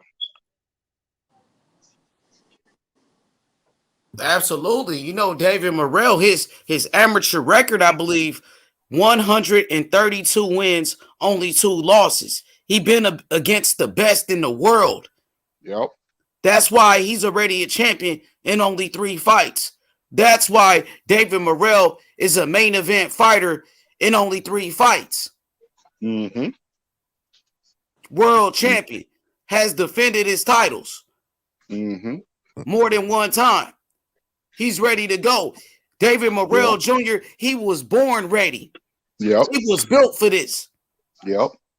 He trained his whole life for these type of moments to fight the best guys. He's calling out David Benavidez. There's nobody else in boxing calling Benavidez out. Yeah. Name another fighter that's calling out Benavidez besides Morrell that really want that smoke with him. Nobody. If it don't be us to mention his name, and we not boxers, and stuff like that. Nobody else in the sport is mentioning his name. And we fans. We just fans. We're not fighters, but we mention his name more than fighters that's going to be fighting or should be fighting to mention his name. Ain't nobody else trying to fight this guy, Benavidez. Nope. Nobody, not even Canelo trying to fight him right now. Because he has the goods. He'll end your career, he will, if you fight him. Nah, not Morrell career. Who career you talking about? No, whoever fights him is. I mean, Morrell fight him next, and Morrell whoop his ass next. Yeah. Who will name one person's career that he ended? Even Andre Dirrell kept fighting after that. He ain't never ended anybody's career. Now, who career did he end? Whoever he fights will put their career backwards. Because I mean, he fought Gavril and Gavril. He had to do a rematch with Gavril. So did Gavril get pushed back? No. He had to do a rematch with him. Yeah, Benavidez ain't never ended anybody's career. You know what I mean? He ain't no boogeyman. That's what y'all say. Y'all saying he's this boogeyman that people are scared of him. Morrell ain't scared of shit. He from Cuba. He ain't never ducked nobody. Ever since the motherfucking amateurs, when he fought the motherfucking best at 17 years old, when he went in there with those top guys. Mm-hmm. And Benavidez, he ain't scaring nobody. He ain't no boogeyman.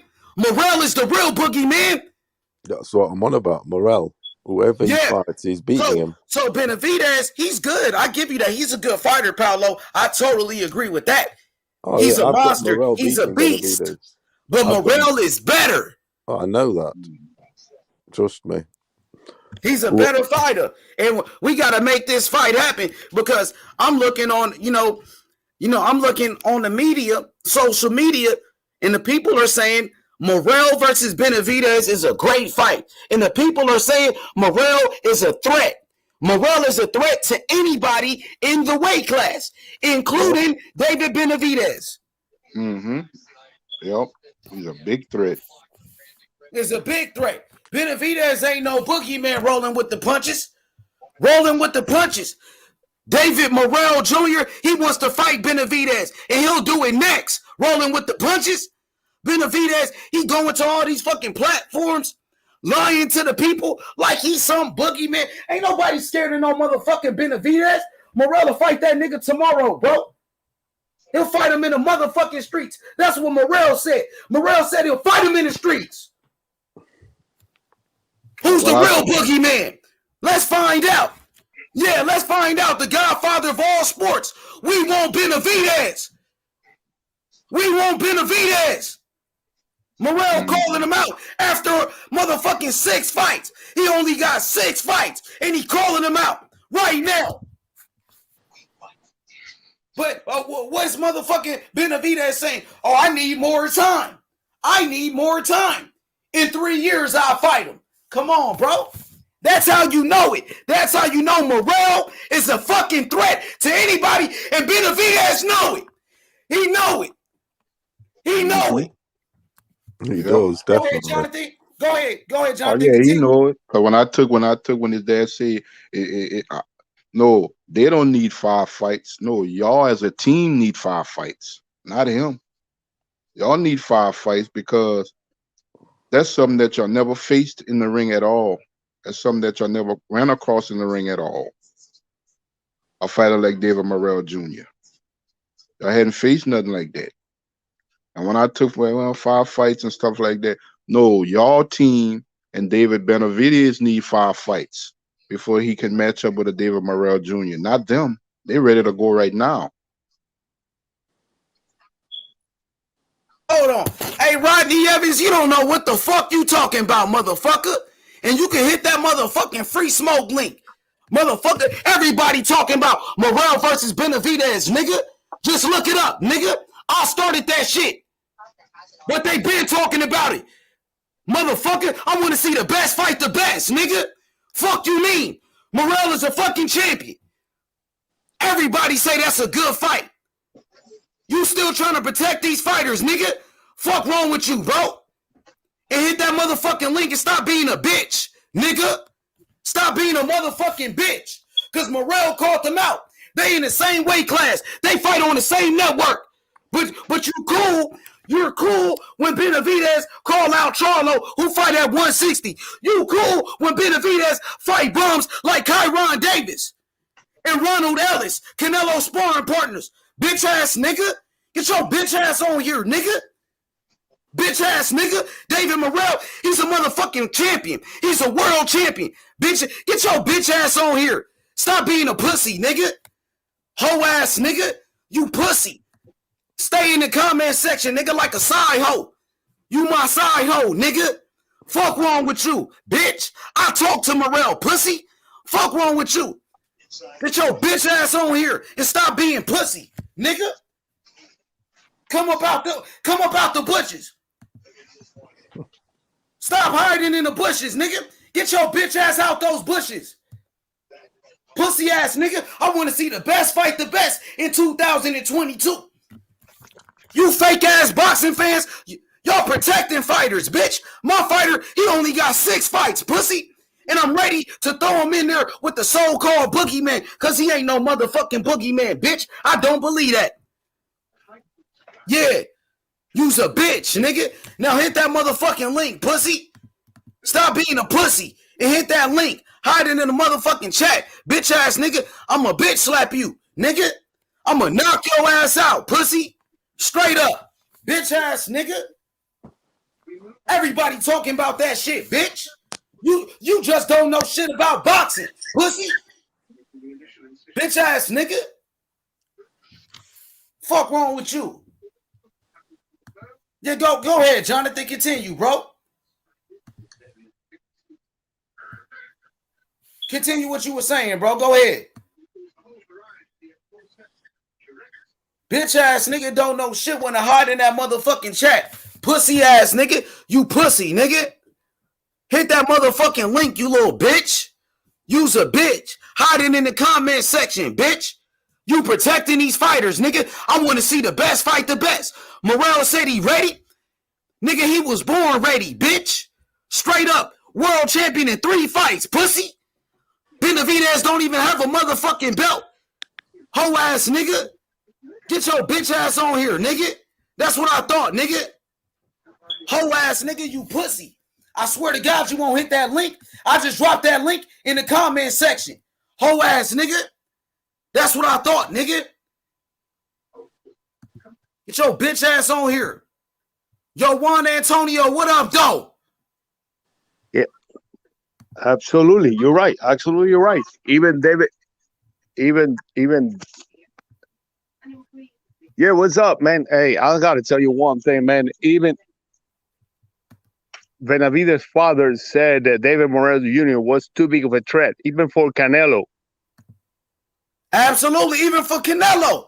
That's what Benavidez's dad said. His father and his trainer said Morrell is too much of a threat for Canelo. If he's a threat for Canelo, that means he's a threat for anybody, brother. Yep. Absolutely, brother. Morrell is ready. He want Benavidez, brother. I talked to Morrell. You got that right, buddy. He said he want Benavidez, brother. Yep, Let's make it happen. We pushing for the fight. We pushing for that fight, my brother. Morrell is ready for anybody. Anybody at 168 pounds. They're making that. This guy is yeah. Well, let's keep pushing it. Absolutely, brother. I'm back. I have to go. He was in the amateur for so many. He's Olympic. He was. I mean, this guy has a pedigree of a professional, but they know they're afraid to get into the ring with him and said, "Oh, this guy lost with David Morrell Jr., where he just had 5 professional fight." No, this guy's been fighting for many years. Yes, he been fighting his whole life. He been training for this moment his whole life since he was a little boy. That's all he do is box. He's ready for anybody. Even Benavidez Sr., he said, oh, he's ready for Canelo. Morrell is a threat for Canelo. That means Morrell is a threat for anybody. So, Juan, man, when do you think this fight will happen with Morrell and Benavidez? Because Morrell said he's ready now. But Benavidez said, oh, Morrell, he needs 5 more fights. He's making excuses, brother. I don't think. Do you think Benavidez is ready for Morrell? I don't think it's gonna happen in 2022. I think all of them they're. Dang, he's freezing. Yeah, he froze up. You froze up, brother. We can't hear you. Go ahead, Jonathan. Continue to cook, brother. You was making some good points. Yeah, because of like I was saying, it's gonna be a while with Caleb Plant getting back in the ring. He'd have made. Well, he's back. He's back. He's back. I'm sorry. Hey, you good, Jonathan? Don't worry about it. Hey, brother, your connection, you keep freezing up, brother. Juan Antonio, you keep freezing up. Your connection is not good. Yeah, they keep H-Man, what I was trying to say, they keep mentioning Caleb Plant and stuff like that. Let me see. Yeah, fix it, please. Go ahead. Caleb Plant coming off the biggest fight of his career, the biggest payday of his career, still a young fighter and stuff like that. He's not gonna get in the ring. They're not gonna match him right now in 2022 right away with a David Morrell Jr. or David Benavidez. And it's like pretty much it's almost slim pickings in the 168-pound division. Anthony Durrell looking for a cash out fight. He's an older fight. Absolutely right. You're right. Like that. You know what I'm saying? It's like there's really no other directions to go unless you're looking at the top names at 160 and stuff like that. And Morrell Jr. and David Benavidez and stuff like that. That should be the fight in 2022. Because they're both young. Win or lose, they still got a long future ahead of them. Yep. You know what I'm saying? A long future ahead of them. So, brother, man, do you think Benavidez is ready to fight Morrell next? You know what I think.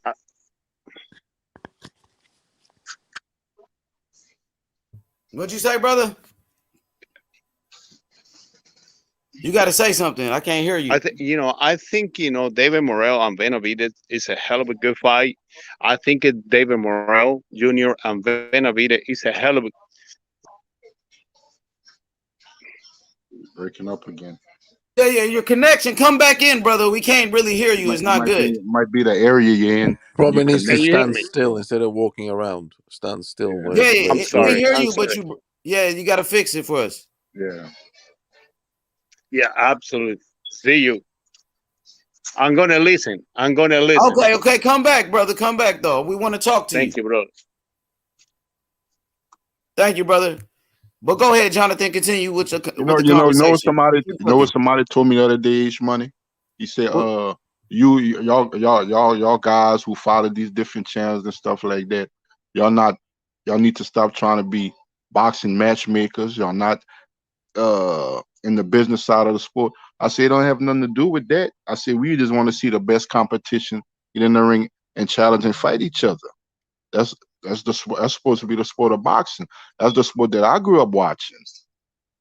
You know, the best fight the best, or the so-called best fight the best, and they compete. And whoever comes on top, that was the better man, and that's it. Hey, that's the way it used to be back in the days with Sugar Ray Leonard and Muhammad Ali and Chavez and those guys. You know, a loss is not going to stop your career, dampen your career. A lot of times a loss grows your career. It grows you as a fighter, and it grows you as a person. It grows you as a man. You know what I'm saying? A lot of these, I guess, trolls or whatever you want to call them, or whatever you label them, I'm like, I'm not understanding what y'all seeing and what y'all looking at, like what y'all want. Y'all just want to go on these different sites and badger and banter and stuff like that. And I say it don't make sense because y'all not getting y'all whatever points across. I say it don't really make sense. If we asking for the best in and around weight classes to fight, you know what I'm saying? I don't think that's a bad thing. That's common sense. That's what we want to see in 2022. This year is coming to an end. 2021 is almost over. In 2022, I'm pushing for the best fights possible, man. Yeah. And David Morrell versus David Benavidez is a great fight for boxing. We need that fight. Yeah, we need that fight. You know? as well as the Virgil Ortiz and the Jerron Boots Ennis and stuff like that. A lot of these young guys and stuff like that. We need these fights and stuff like that. We need this fight. Manny Pacquiao retired and stuff like that. Bud Crawford and Canelo. These guys are in their 30s and stuff like that. We're looking at a new, good, strong young crop of outstanding future champions and current champions at a young age in different weight classes and stuff like that.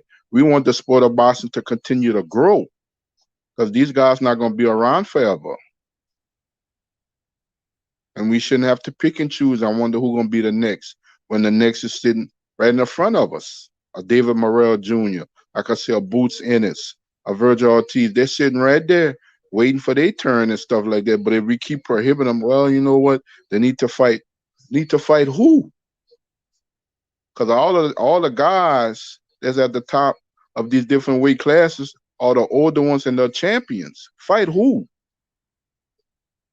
You know what I'm saying? Fight each other, right, brother? Like, fight That's what who? I say. I'm like, Fight so who? if They I got should fight each if I got a other. young fighter that's one, 2, or 3 in the world, why should he fight a guy that's ranked 15th? Or why should he fight a former champion on his way out? Why? You know what I'm saying? Why?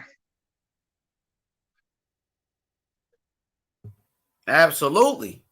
That don't, and like I see, that's kind of backwards. I'm like, what's the question again? What was the question? Say it one more time. You said why? What was that question? I'm like, why these, like I said, the up and coming fighters of this era in different divisions and stuff like that. Why we gotta go look down the list or rankings for them to fight just to get the opportunity to fight an experienced champion? If they rank up there, why they gotta wait? Why they gotta wait another 2 or 3 fights? Or we gotta look around for somebody to fight to prove what? To prove what? And if we saying these guys gonna be the next champions and future top fighters in the sport of boxing, but then we looking for them to fight who? And then when we say who they gonna fight next, if they're not gonna fight this champion that's ranked in the sanctioning body under the championship they are holding, but what fighters they gonna fight? Like David Morrell, he's already a champion. Okay, if he can't get a Canelo fight or David, who he's gonna fight? Who you want him to fight? And they can't answer you. Well, you know, he need to wait and fight who? In his next 3 or 4 fights, who those guys are going to be? Name them.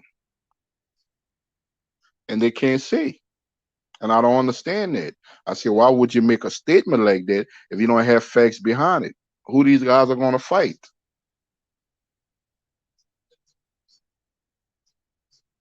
You don't want them to fight the top guys in the world, but you can't tell me who they should fight then. Benavidez is about to fight against, what's his name? David Lemieux. What do you think about that fight? David Lemieux washed up, bro. Who got beat up? Who got beat up by Triple G and Billy Joe Saunders? Yeah, that same guy, that old dude, bro. That's who Benavidez fighting. And in his last fight, he fought Kyron Davis, and before that was Ronald Ellis. Like, he fighting a whole bunch of nobodies. And he waiting on Canelo. That's all he doing. Nah, if because he fought Billy Joe, a 2-division champion, Triple G, a unified champion, but he came up short. He didn't look good in neither one of those fights. He came up short. Now he wasn't even competitive in those fights. You know, I would know, and that was at that time, I was at the top of the top. You fought 2 world champions. And you didn't show up in either fight. You got knocked out in one, and you got outclassed in another one. So what that's going to do for David Benavidez? David Lemieux was a former what? Hey, somebody got their TV on rolling. Turn your TV down, bro. He had TV on rolling with the punches. My fault, man. H Money, he had 2 chances to fight for the world championship, and he came up short badly. Now he might have won a marginal title or interim, but whenever it was time to step up to the plate and fight for the big one, he came up short bad. It wasn't close.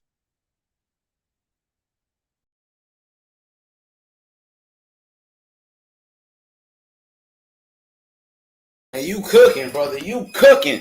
You remember Triple G whooped him. And then when Triple G beat Lemieux, when Lemieux was in his prime, he was undefeated. Everybody said, oh, Lemieux was a bum when Triple G beat him. When Billy Joe Saunders beat David Lemieux, they said he was a bum. Everybody said Billy Joe was a bum. And now Benavidez fighting this dude, man. Fuck out of here. And guess what? He fought at 160. He started off at 160. Kyron Davis, 160. Middleweight. He fighting all these little guys, bro.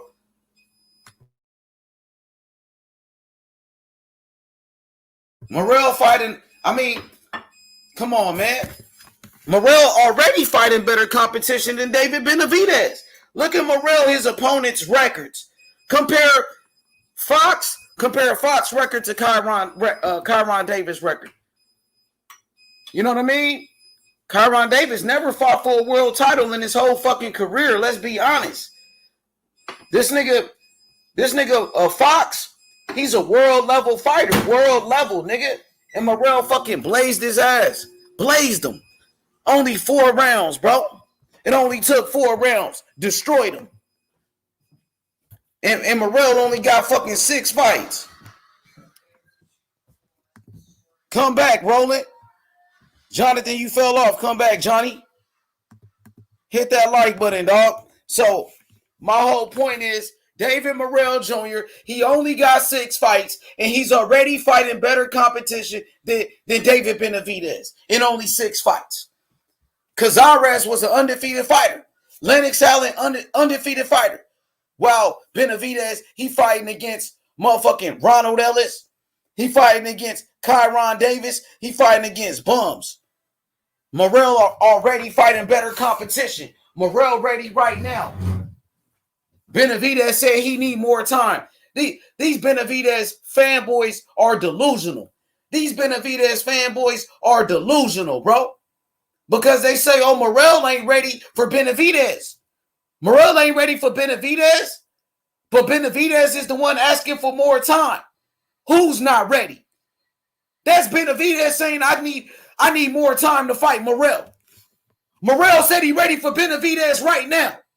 Fuck out of here. Fuck out of here. He ready right now, bro. I want to see the best fight the best. David Benavidez versus David Morrell. Let's make that shit happen. Just like Floyd Mayweather, when Floyd Mayweather fought Diego Corrales when it was young fighters, bro. And Morrell got a belt, so don't give me that shit, bro. Motherfucker keep trying to downplay these fighters. But when Canelo does it to Benavidez, everybody got a problem. When Canelo downplay Benavidez and say, oh, Benavidez need more time. That's their excuse every time. Devin Haney want to fight somebody, oh, Devin Haney ain't ready. Jerron Ennis want to fight the best. Oh, Jerron Ennis ain't ready. Same thing. Nigga, Errol Spence. When Errol Spence told Terrence Crawford, he gotta get a belt first. Bitch ass nigga, you can't say that because Morrell already got a belt, bitch. He's already a world champion, pussy. Fuck out of here. Let's go, bro. All you niggas capping out here. Capping. Benavidez ain't no boogeyman. He ain't no motherfucking boogeyman. Morrell will whoop his ass, bro. Morrell will beat the fuck out of Benavidez, bro. Swear to God, homie. And I'm betting. I'll bet anybody on that shit. I believe in my fighter, homie. I got the best fighter at 168 pounds. Canelo Alvarez, he moved up. He's out the way. Morrell is the best fighter right now. Hit that like button. What's good? He said, fuck it. Make it happen 2022. G-Ball, let's do it. We waiting on Benavidez. While he's sitting there waiting on Canelo. He doing the same thing as Charlo. Benavidez, he's doing the same thing as Charlo. The same thing as Andrade. Waiting on a Canelo paycheck. Morrell like, fuck it. Let me earn my shot. Let me earn mine. You know what I mean? Let Morrell fight Benavidez and the winner can fight Canelo. That's earning the shot at Canelo. That's earning it. You gotta earn it, bro. Ain't no fucking handouts, bro. Real talk, bro. And we could bet. Bitch ass nigga. Bitch ass niggas, we could bet, nigga. I'll bet any one of you pussies, nigga. And we could bet.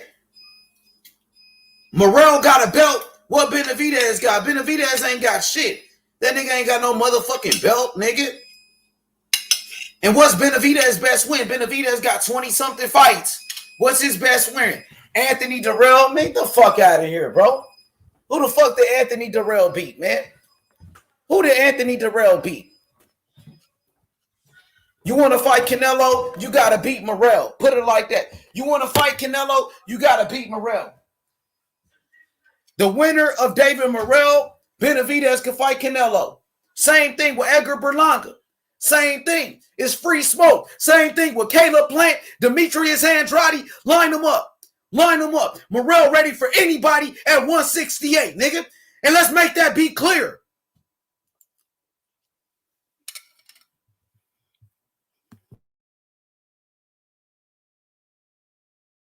Morrell ready for anybody at 168. Daniel Jacobs, Gabe Rosado, Billy Joe Saunders, Colin Smith. Anybody at that weight class can get it. What's up, bro? The best young fighter in the world. The best young fighter in the world, David Morrell. Let's go. Yeah, they capping for Benavidez. By 10. By 10. What's Benavidez's best win? Andre Durrell? You talking about the same Benavidez that got dropped by Gavril?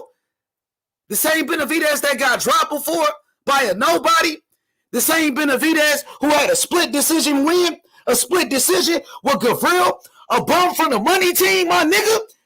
Put Morrell in there with Gavril. You gonna see what Morrell do to him, homie. It won't go past 5 rounds, nigga. Gavril, he can't go 5 rounds with Morrell, bro. Fuck out of here.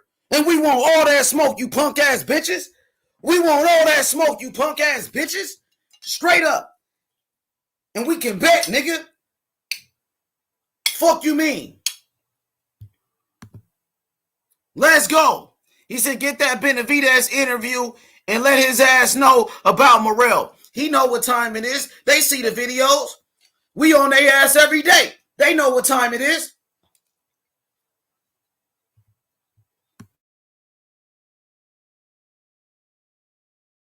Yo, G-Ball, they know what's up. They know what it is. Nigga, this bitch ass nigga Rodney Evans talking about, oh, ain't nobody else talking about it. Bitch ass nigga, they just asked Benavidez about Morrell. They just asked him about that fight, pussy. What the fuck wrong with you, you stupid motherfucker? Morrell, homie, the best young fighter in the world. World champion in only 3 fights, bitch. Canelo Alvarez, he moved. He's not at 168 no more. Canelo ain't coming back to 168. He going all the way up to cruiserweight 200 pounds. You think he finna go back down to 168? You lost your rabbit ass mind, bro. You stupid motherfuckers. Virgil is better than Morrell, and he's still being ducked. I mean, is Virgil better than Morrell? Virgil's not a champion. I think Morrell is better than Virgil. Morrell got better skills than Virgil Ortiz. Better skills than a Virgil Ortiz. Sharper than a Virgil Ortiz. Better IQ. Better ring generalship. Better defense. Come on, man. I like Virgil, but Virgil, he almost, come on, man. He went life and death with me, machine. Come on, green beans.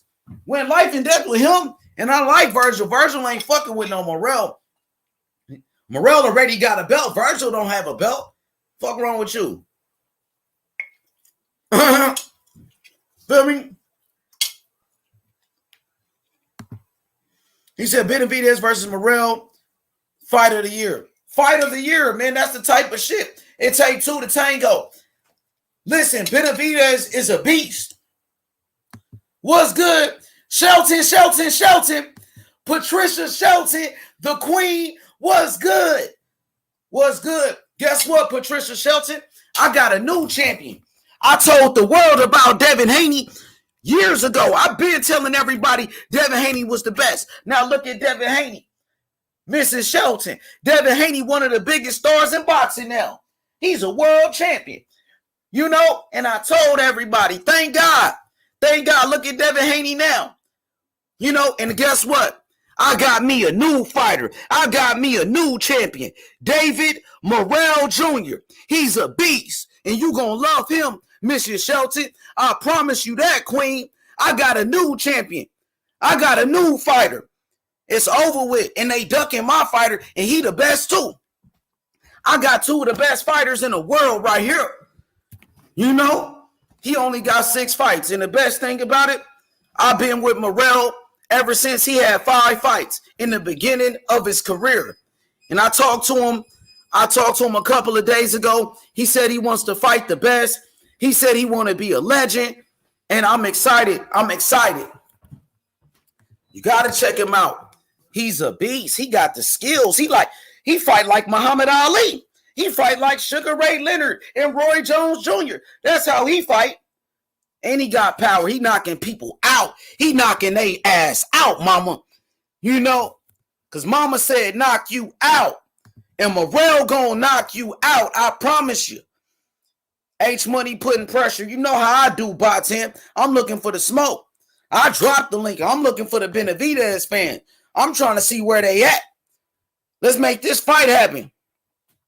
Let's make this fight happen. You know what I mean?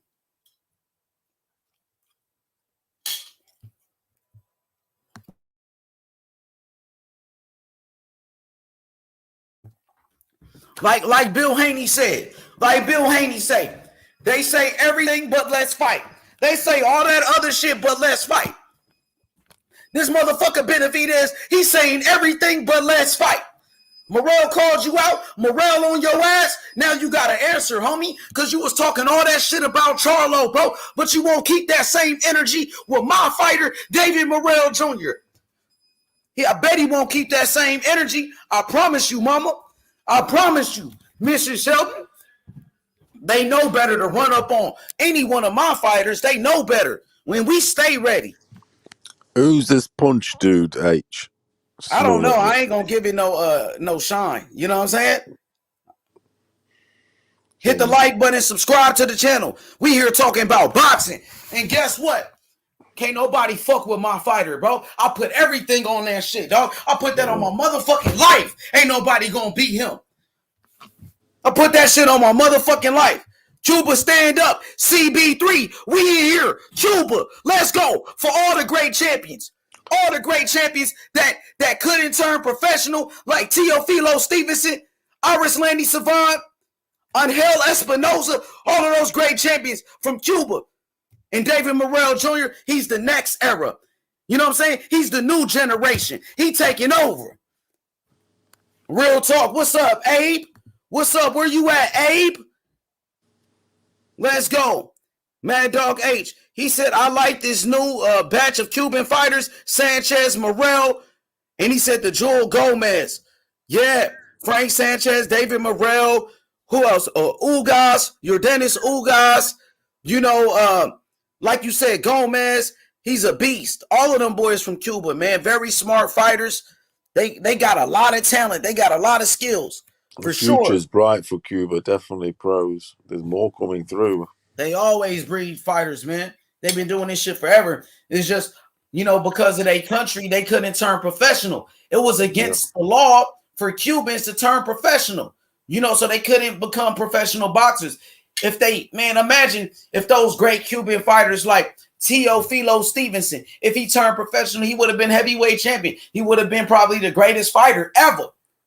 Still to this day, Teofilo Stevenson is the best fighter I've ever seen in my life. Could nobody fuck with him. 3-time Olympic gold medalist. Rest in peace, champion. Your name will live on forever because you're a legend. And that's what I told Morrell. You have an opportunity to do something. The other fighters from Cuba, they never had a chance to turn professional. So take advantage of your opportunity. And I talked to his manager, Alexi, and we talked about these things. Let's go, bro. Hit that fucking like button. CB3, best boxers come from adversity and struggle, Cuba. What do you think about that, Paulo, that statement? Yeah, I think it does. I mean, a lot of the great fighters that come from the poor, humble beginnings, they do come from what gives you that hunger, that extra spice. I do believe in that. I mean, obviously, you can still make it from like riches, what have you. It's all in the heart, obviously, and in the mind, the mentality to not get spoiled. But yeah, that extra adversity in life does help you to fight for something, to prove you can do it. Definitely. That's why I think, my friend, like Mike Tyson, like Muhammad Ali's, people, Jack Johnson's, people come from adversity. Like, what's his name? EJ's favorite boxer, La Vida Frank Loca. Sanchez? No, that dude that killed himself, La Vida Loca. Oh, Johnny Tapia. Yeah, La Vida Loca and Sanchez. People like the Cubans, they didn't have the opportunity. They're hungry. They are hungrier than your normal dude. That's for sure. They just need that opportunity, the freedom. I think it's coming though. Definitely, they're getting definitely more freedom nowadays than they used to, and there'll be loads more coming through because they've got the schooling, and that's what they eat, breathe, sleep, do in Cuba. Definitely, they're awesome. So I'm gonna read this comment real quick. It won't surprise me if the Cuban Ugas beat Spence. Won't surprise me at all. I mean, Errol Spence is coming off a serious injury, serious eye surgery. Errol Spence, of course, with the car accident. I think it's going to be a very close fight. And then Errol Spence dealing with the layoff. He hasn't fought in a very long time. So Ugas just beat Manny Pacquiao. Ugas has a lot of momentum. Ugas is very skilled. I think it's a 50-50 fight. But if I had to make a pick, I'm going to lean towards Errol Spence because Errol Spence is younger. Errol Spence is bigger than Ugas. And that's part of the reason. Other than that, they're pretty equal. I think Errol Spence is a bigger puncher than Ugas as well, but Ugas can match him skill for skill. And the toughness of Ugas, he's so tough, mentally tough in the ring. He's a dog. He's an animal. But I'm going to lean towards Errol. I would say probably by split decision. I think it'll be a very close fight, but I got Errol Spence. What's good, Zoe? Ugas, hold on. Ugas is a great fighter, but he not fucking with Big EJ. I think he is fucking with EJ. Ugas fucking with anybody at welterweight. Ugas got those type of skills. He could match anybody in boxing, skill for skill. He's a technician, one of the smartest fighters in boxing. Ugas is a great body puncher. He got one of the best jabs in boxing. He has a great defense, a very good boxing IQ. But Ugas is 36. He's 36 years old. He's been boxing for a very long time. Errol is younger. Errol is fresher. So I think that'll be part of the reason why Errol will win because he's the younger fighter. And I think I will give him the edge. Very close fight. But that's your opinion, though, Zoe. Join the panel, Zoe. Explain. I want to get your opinion. But you feel like Errol is that much better than Ugas? I think Ugas is right there with the best of them. What about you, Paolo? I mean, I've got Spence winning late by knockout. I don't want to, but that's all. If Spence is in fine, fit form, sort of thing, I do have Spence winning. I mean, it's like I know Ugas beat. He was robbed though in his previous fights. I know he beat Pacquiao, but Pacquiao did still struggle with the Ugas size, just like he did with Horn. It's like I think Horn was way too big for Pacquiao.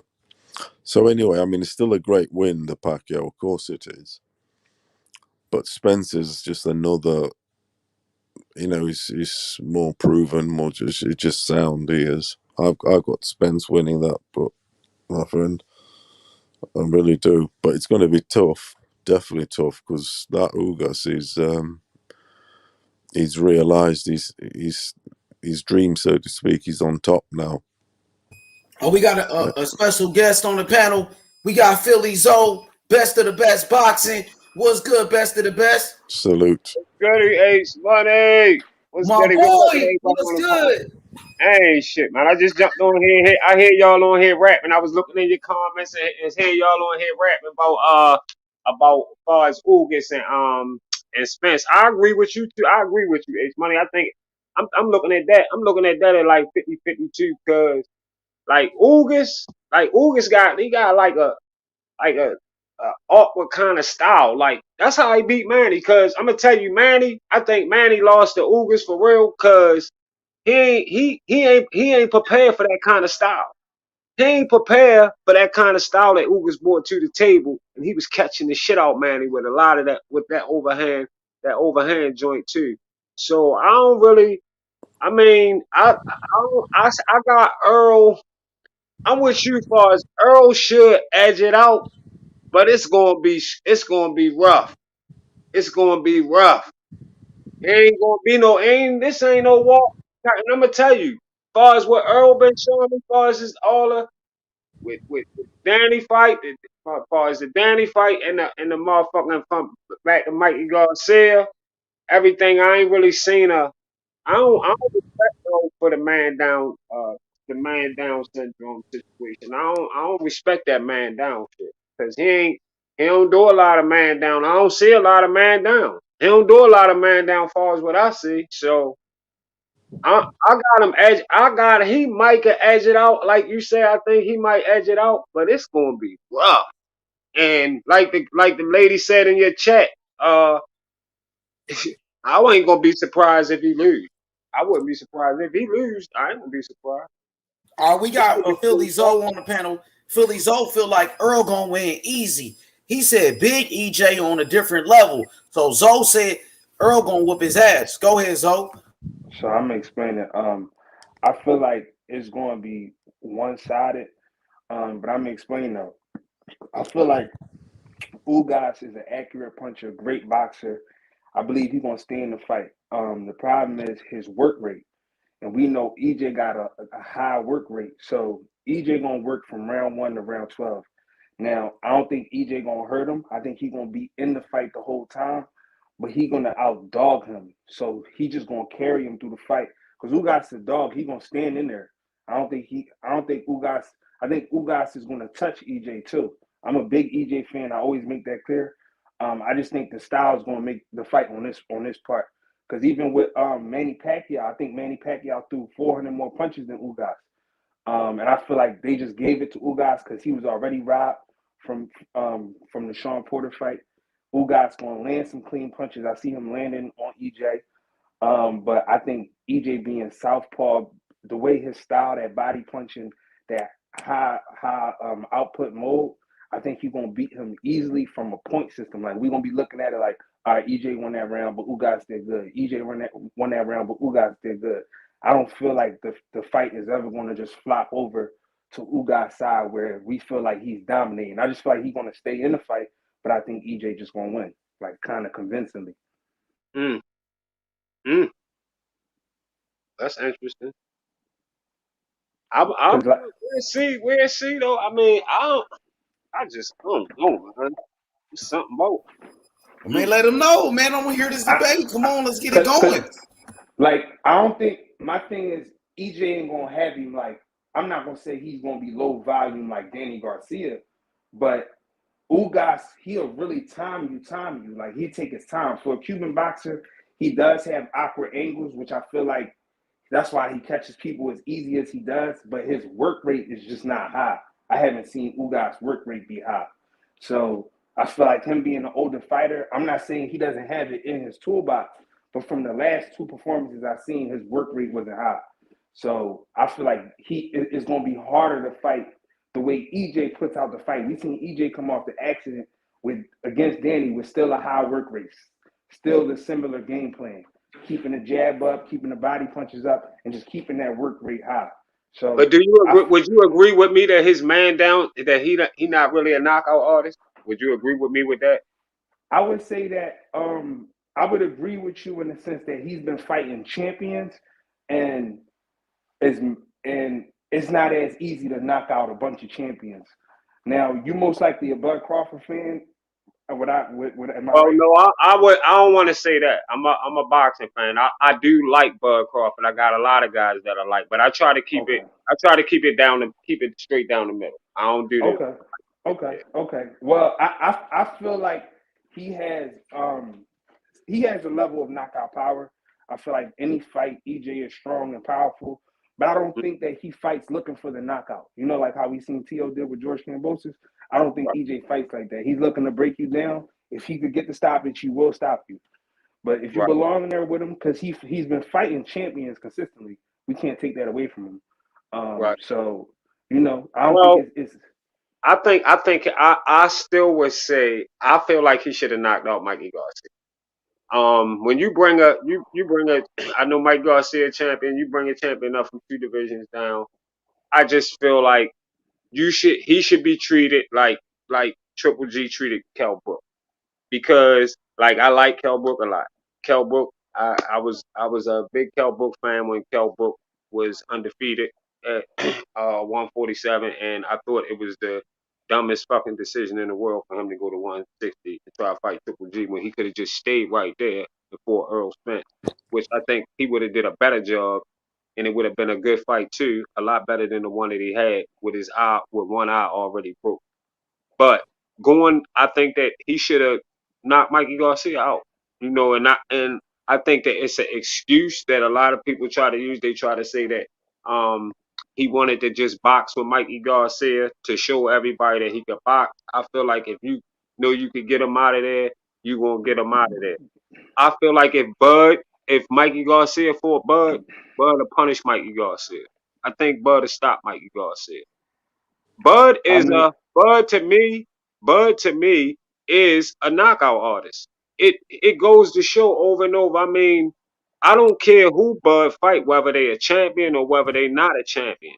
If you don't come correct, Bud gives you. He's the type of fighter. No matter who he fight, you're gonna see him do it over and over. He's gonna give you the first 4 or 5 rounds. Those rounds where you think Bud is failing you right there. He learning everything about you. He getting all the data that he get ready to get on you. About the 5th round, 6th round, it's get ready to change. Everything turns into something else. Whether you can defend what's get ready to happen, whether you got the defense for what's get ready to happen from both sides, how he do it, he get ready in every round. It's going to turn up more and more until he finish you. Hopefully, he gets you out of there, which most I likely. mean, so this the only difference I'll say. I don't disagree with you. I made a lot of money on that fight either way. I didn't Mm-hmm. see Errol Spence knocking out Mikey Garcia, even though like I'm agreeing with you. I feel like he should have, but Mikey Garcia was undefeated. He was a bigger 135 at the time. And to me, Mikey Garcia is a dog. I don't. Has he touched the canvas in his career yet? I don't know if he's been dropped at all. But to me, he's a dog. And I Well, give that's it to you. another story on I whether feel he like been dropped. Whether he been dropped, but he ran out of r- 135. r- I think that's why he didn't get dropped. But that's another one story. one thing I say is Bud is special. I feel like Bud would dominate him in his way of fighting. It's the same way Errol dominated him in his way. I don't think it takes nothing away from what EJ did because I ain't give Mikey Garcia a round. I just feel like he was surviving. His corner wanted to stop the fight. Um, and EJ didn't just start throwing haymakers. He still boxed him and boxed him. He just dominated him. That guy wanted to stay in there. He said he wasn't hurt. And, he hasn't been the same ever since. That's what I could say to that. But, one thing I could say I do like about Bud like surprises me a lot, even with the Sean Porter fight, where he gets stronger in these later rounds, which is kind of crazy to me. So, Like, that's what I I was can't just wait till saying that to you a fight little happens. while ago. Yeah, that's what Yeah, I was yeah, saying. yeah. So when he give those rounds up, I remember I was listening to the panel the other day, and H Money was asking people like, what was their favorite moment of boxing? And I was thinking about today. One of my favorite moments was, even though like I said, I'm a big EJ fan, but I'm a big boxing fan. It was in Right, the beginning of that 10th round. right. Somebody in the crowd was telling Terrence that he was down. They told Bud he was down. And he Mm. didn't know he was down because, he getting stronger. He getting comfortable. He feeling out the fight. But even to me, he was down in the fight. I had him down. And the way he Mm-hmm. came out in that 10th round, it was incredible. It was like a whole different person. Even though he put in work in that 9th round, but that 10th round, his power, his strength, his speed, everything just came out, and it was just overwhelmed Sean Porter. So, I like how they I work think that out was of real his special. corner. I like how they work out of his corner. They work like that out that corner. Him and Bomac and all them. It's like they got a knob over there that they turn and they say put it on For 3. sure, All right, put it on for 5. sure, for sure, for That's sure, what I'm impressed with him when I see for him fight. sure. Now I feel like if you want to ask me who I really feel like is a problem for him when I look at this sport, just watching these guys and watching that 147-pound division. Yes, I do feel like the new kid on the block, Boots Ennis. I think that style, watching him, his size, everything about him, when I look into him right now, as far as what I'm seeing, I feel like he is a problem. He's a problem for Crawford. And I don't. I definitely wouldn't put no money on that fight. I wouldn't have no Right, confidence in either side. Definitely, right. definitely, no doubt. Right now, as of right now, and Boots Ennis ain't even really had beat no major opponents yet for real in the division. I know that and I understand that. But I'm talking about if the data is correct on what I'm collecting off this kid right now for what Just I'm your eye seeing. test, just the eye test. Just the eye test in itself. If this shit is correct, Bud has a problem. He's special. He's different, right? Yeah, it's a problem. That's a problem for Bud. That He I a don't know problem for how Bud would. everybody. For everybody. Yeah, for everybody. That's a big He a problem. problem for everybody. That's And a the reality is, Bud is a problem for everybody too. That's the right. reality. Like I said, I'm an EJ fan. I feel like EJ could beat Bud. I don't think EJ could stop him. I think he could outpoint him just because of his style. But Terrence Crawford seems to always surprise me, to be honest. So you can't count him out. He pound for pound for a reason. He's a special fighter, and Hopefully we get you that know, fight, bro. Hopefully we get that fight. If we can't put Ugas out the picture right now, so we gotta let that happen and see what happens with them two, and maybe hopefully if they can come out of that, we can get this done. Because I can even say that I think that if Earl beat Ugas, I think Bud should go ahead and take the 40%. Just go ahead and take 40%. Go ahead and take that. he got to. He got He he, got he to. get the Not three he get the 3 belts. Go ahead and take what you gotta take right now. Look, he went on and got another belt. I know what you done. We know you a 3 division champion. I understand you're undisputed, but I'm failing you. I understand all of that. But listen, take this motherfucker 40% right now. You already feel like you could beat this man, right? You feel like you could beat him. So if that's how you feel, go ahead and take this now. And then if y'all end up rematching, you could switch it up and he could take the 40%. Y'all could do some shit like that. But just this initial fight right here, go ahead and take this 40% if Earl so. Do beat. you want Bud to wait for the winner of that fight, or do you want to see him take on an opponent in between? He could take on an opponent right now if he want to chill right now. Uh, But if he who's the opponent? Well, I'm hearing them talking about him fighting Keith Thurman, but I'm like, how is he gonna fight Keith Thurman if Keith Thurman is getting ready to fight the kid that Tank just fought? They said that Keith Thurman supposed to be getting ready to fight the boy Barrios or whatever from 140. So I don't know if Hmm. that's true or not. But if Keith Thurman decides not to take that fight and he do want to fight Bud, I don't mind Bud fighting Keith Thurman. I don't mind Bud go ahead and deal with Boots or Virgil right now if that's forced upon you. If it's forced on you, why not take it? You're gonna have to take it anyway. You're gonna end up fighting them any motherfucking way. So what the fuck? If Earl, I mean, if Bud was the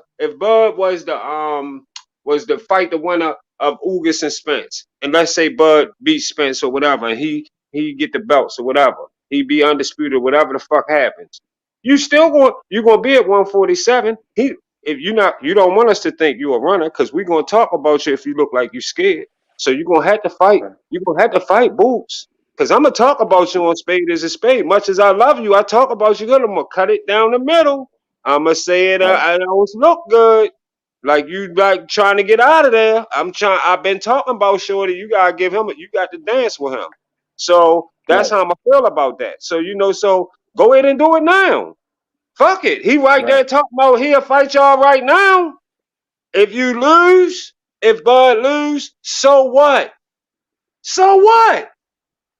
Stay in the Now, game. They're gonna talk about you. So what? All the channels gonna be talking. Oh, I told you what he wasn't there. No, he lost to a specialist. And if that happens, remember that I said that to you right now on this show. If that shit is to happen. If he lose to him, I told you he could lose to him. Yes, that boy ain't to be played with. That goddamn Boots. Yeah, he can lose to him. But if you lose, so what? Boots on his right. resume. So what? Right. Him or Virgil. Fight him. Right. Go ahead.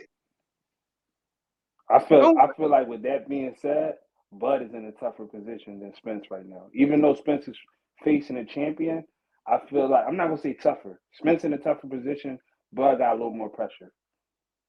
yeah. He got a little That's more pressure, definitely a little in bit my more opinion. pressure. Yeah, and it's all Yeah, sitting around him. And yeah. and it's definitely gonna be the pressure gonna go up a little bit more if that motherfucking Keith Thurman fight get locked in with Barrios. If Keith Thurman I locked in with think it's Barrios, locked in. you left with that. But my thing is, I want to see what Keith Thurman shows up. That's what I want to see. Would you I'm let me not just ask you giving it. something? Would you want to see Bud fight Keith Thurman right now? If instead of Keith Thurman fighting Barrios? No, no, not with this Keith Thurman layoff. Not with the last Keith Thurman I seen. No, I already know Bud beats Keith Thurman, but So basically, you would be more this one interested in when Bud going on and taking on one of the new kids on the block, Virgil or for Boots. You sure, would for just sure, for sure. uh Keith Thurman is somebody that believes he needs a tune up, so he don't belong in the ring with Bud Crawford. He don't belong in there, bro. We know that. Keith Thurman don't believe he belong in there, bro. yeah, So I believe I don't Bud. even want to see that. But I believe Bud would beat Keith Thurman up real bad too. Real bad, real bad. And I feel like Keith Thurman would have moments in that fight, but when Bud moment turns on, I just think they'll be over. Hmm. To be honest, because Keith Thurman is still talented, but that's all it is right now. I don't see he's on Yeah, his way and to he being like you gone. say he So been away. He been away for a minute. The layoff been yeah, yeah. he been away. He gains a lot of weight. He just he's not the type Me of boxer that I personally, want. and me personally, I feel like if you take one of those anyway, fuck Keith. And like you say, you take Virgil or Boots right now, and you beat one of them, shit, that's going to do a lot for you too. No matter that they not Yeah, really up there like that, but everybody already know. Believe me, it's going to do a lot for you if you beat one of them right now.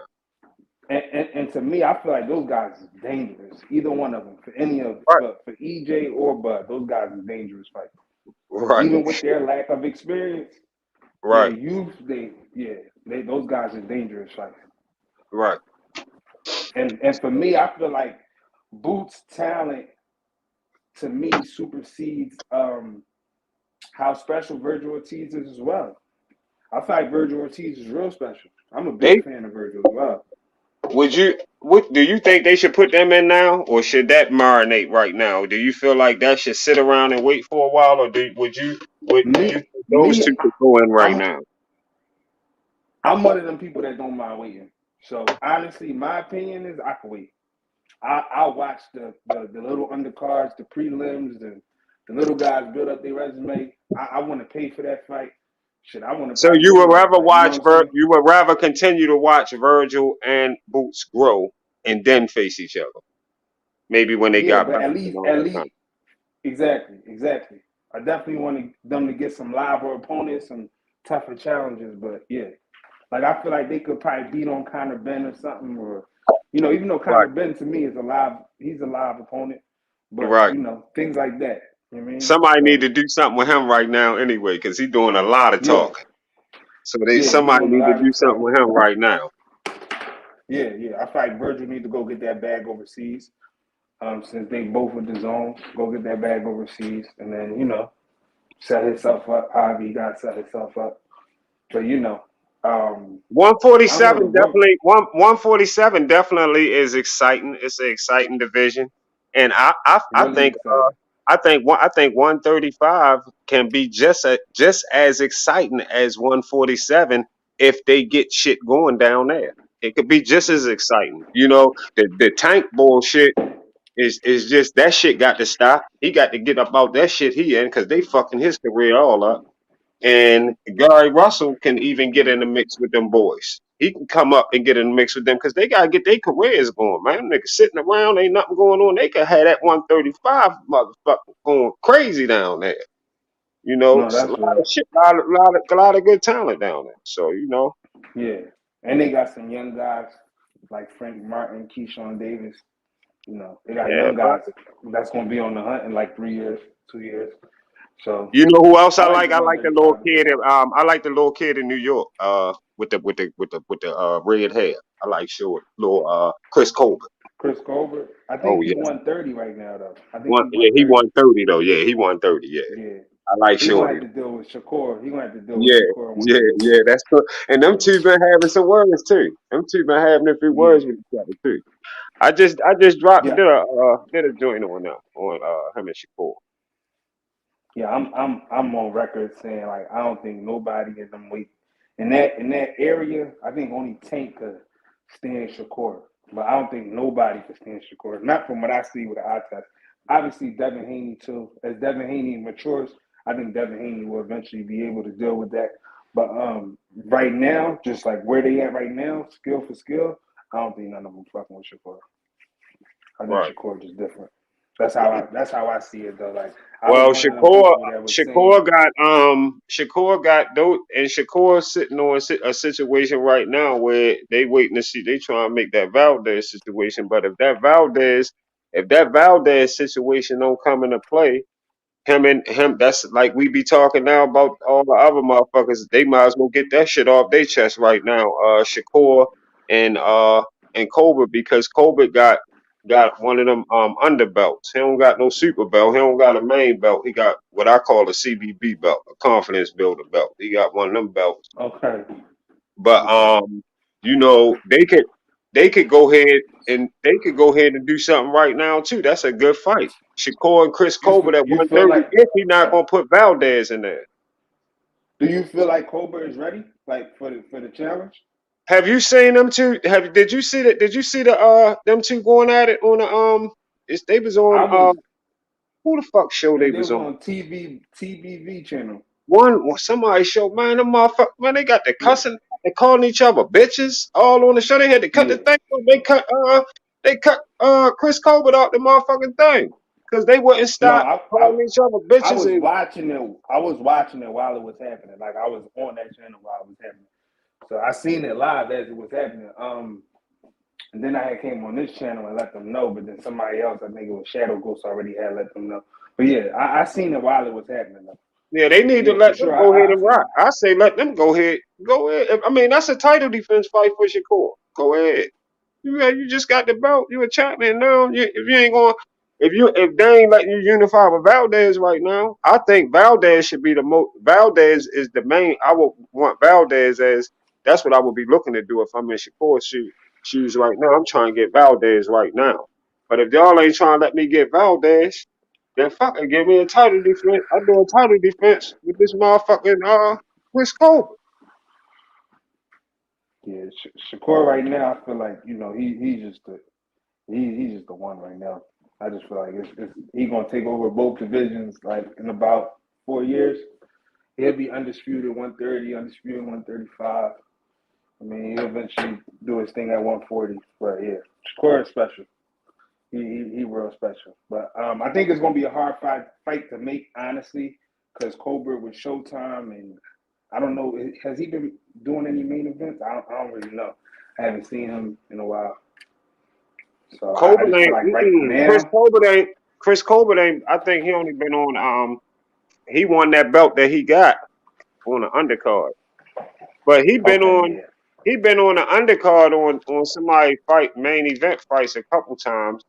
But that's about it. But he definitely about to break through.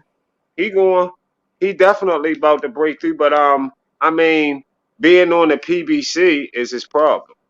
I just feel like that's the problem right now. Being with the PBC is might get you held up because I feel like the PBC is just a platform that they have certain fighters get, special situations.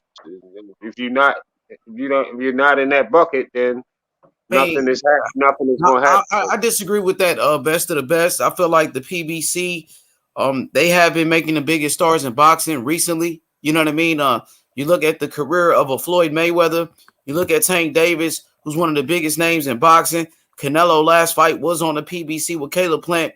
It did over 800,000 pay-per-view buys. You know the job they've been doing with the sport of boxing. They've been doing a good job. They've been around longer than motherfucking the zone. You know what I mean? That's a bigger platform than the zone. Like they putting free fights. You know what I'm saying? For the fans, free Yeah, box. Who else? I mean, Morrell fought on free TV, and then we just had some boxing on Christmas. So the PBC, I think they do a good job. Building stars. That's what I think. yeah. I would rather. I agree with that. H. I would forward a Thank person. you, I bro. would forward somebody top rank. I would refer top rank. Yeah, I Or like Top Rank too, though. They do this. They do a good job too, though. Yeah, You're I right. just I, it's something about the PBC that I can't get a grip. I just I it's mean, crazy. I'm shit. I Everybody think had a good I'm and not they talking bad. about the fights I'm though, saying H money. like It's just their every, careers. It's like but how you, they do their but name careers. one promoter, Look at that Gary Russell. Look at I'm Gary saying. Russell's career right now. What But is going on? look at What's going on? look at Terrence Crawford. He's the biggest star on Top Rank, and he got to leave. He got to go. He ain't resigning. Why is that? Just think about it. And I love Top Rank what they do for boxing, but why is Terrence Crawford forced to leave? I understand. Yes, why is he forced to leave? I feel you as far as whatever those come over him getting a And fight. Floyd Mayweather had to leave But them to but become the Money Mayweather, and also Oscar De La Hoya. He left Top but Rank look as at well, the and Mikey achievement. Garcia. But look at his achievement before he left, and look at the money he made while he was there. And then you got also realize when Terrence Crawford before he turned pro, he was looking he was looking for the PBC to sign him to help him. The PBC ain't want to sign him when they was coming out the Olympics and all that shit. They ain't fuck with Terrence Crawford. Bob Erm stepped out there and came on the scene and say, "Come on, I'll do something for you," and got him started. And look what he did for his career. So it's like I understand that people be leaving Bob Erm, like you saying, like De La Hoya left, Mayweather left. Everybody have their Crawford reasons. Even and Manny ended recently up Terrence Crawford as well. right. Ray. Shout out to my And then, boy Ray Q. Hey, let me just say this. Shout out to Ray Cuban TV. Everybody go subscribe to his channel. And I know Best of the Best. He got a channel as well. Y'all go follow Best of the Best. Subscribe to Best of the Best Boxing. Subscribe to Ray Cuban TV. He said he loved PBC. Shout out to my boy Puro. What's good, Puro? What And up? we What up? got What Method up? What in up? here. Method, how you doing, my brother? That's the best. Phillies out. Peace, How peace, low? peace. What's What up, up, y'all? Bureau What's up, Method? Pharaoh? Well, what y'all think about this conversation, Method? We talking about the PBC and Top Rank. Which one do you prefer? Uh, in my opinion, I don't mind either or. As far as because again, I'm a consumer.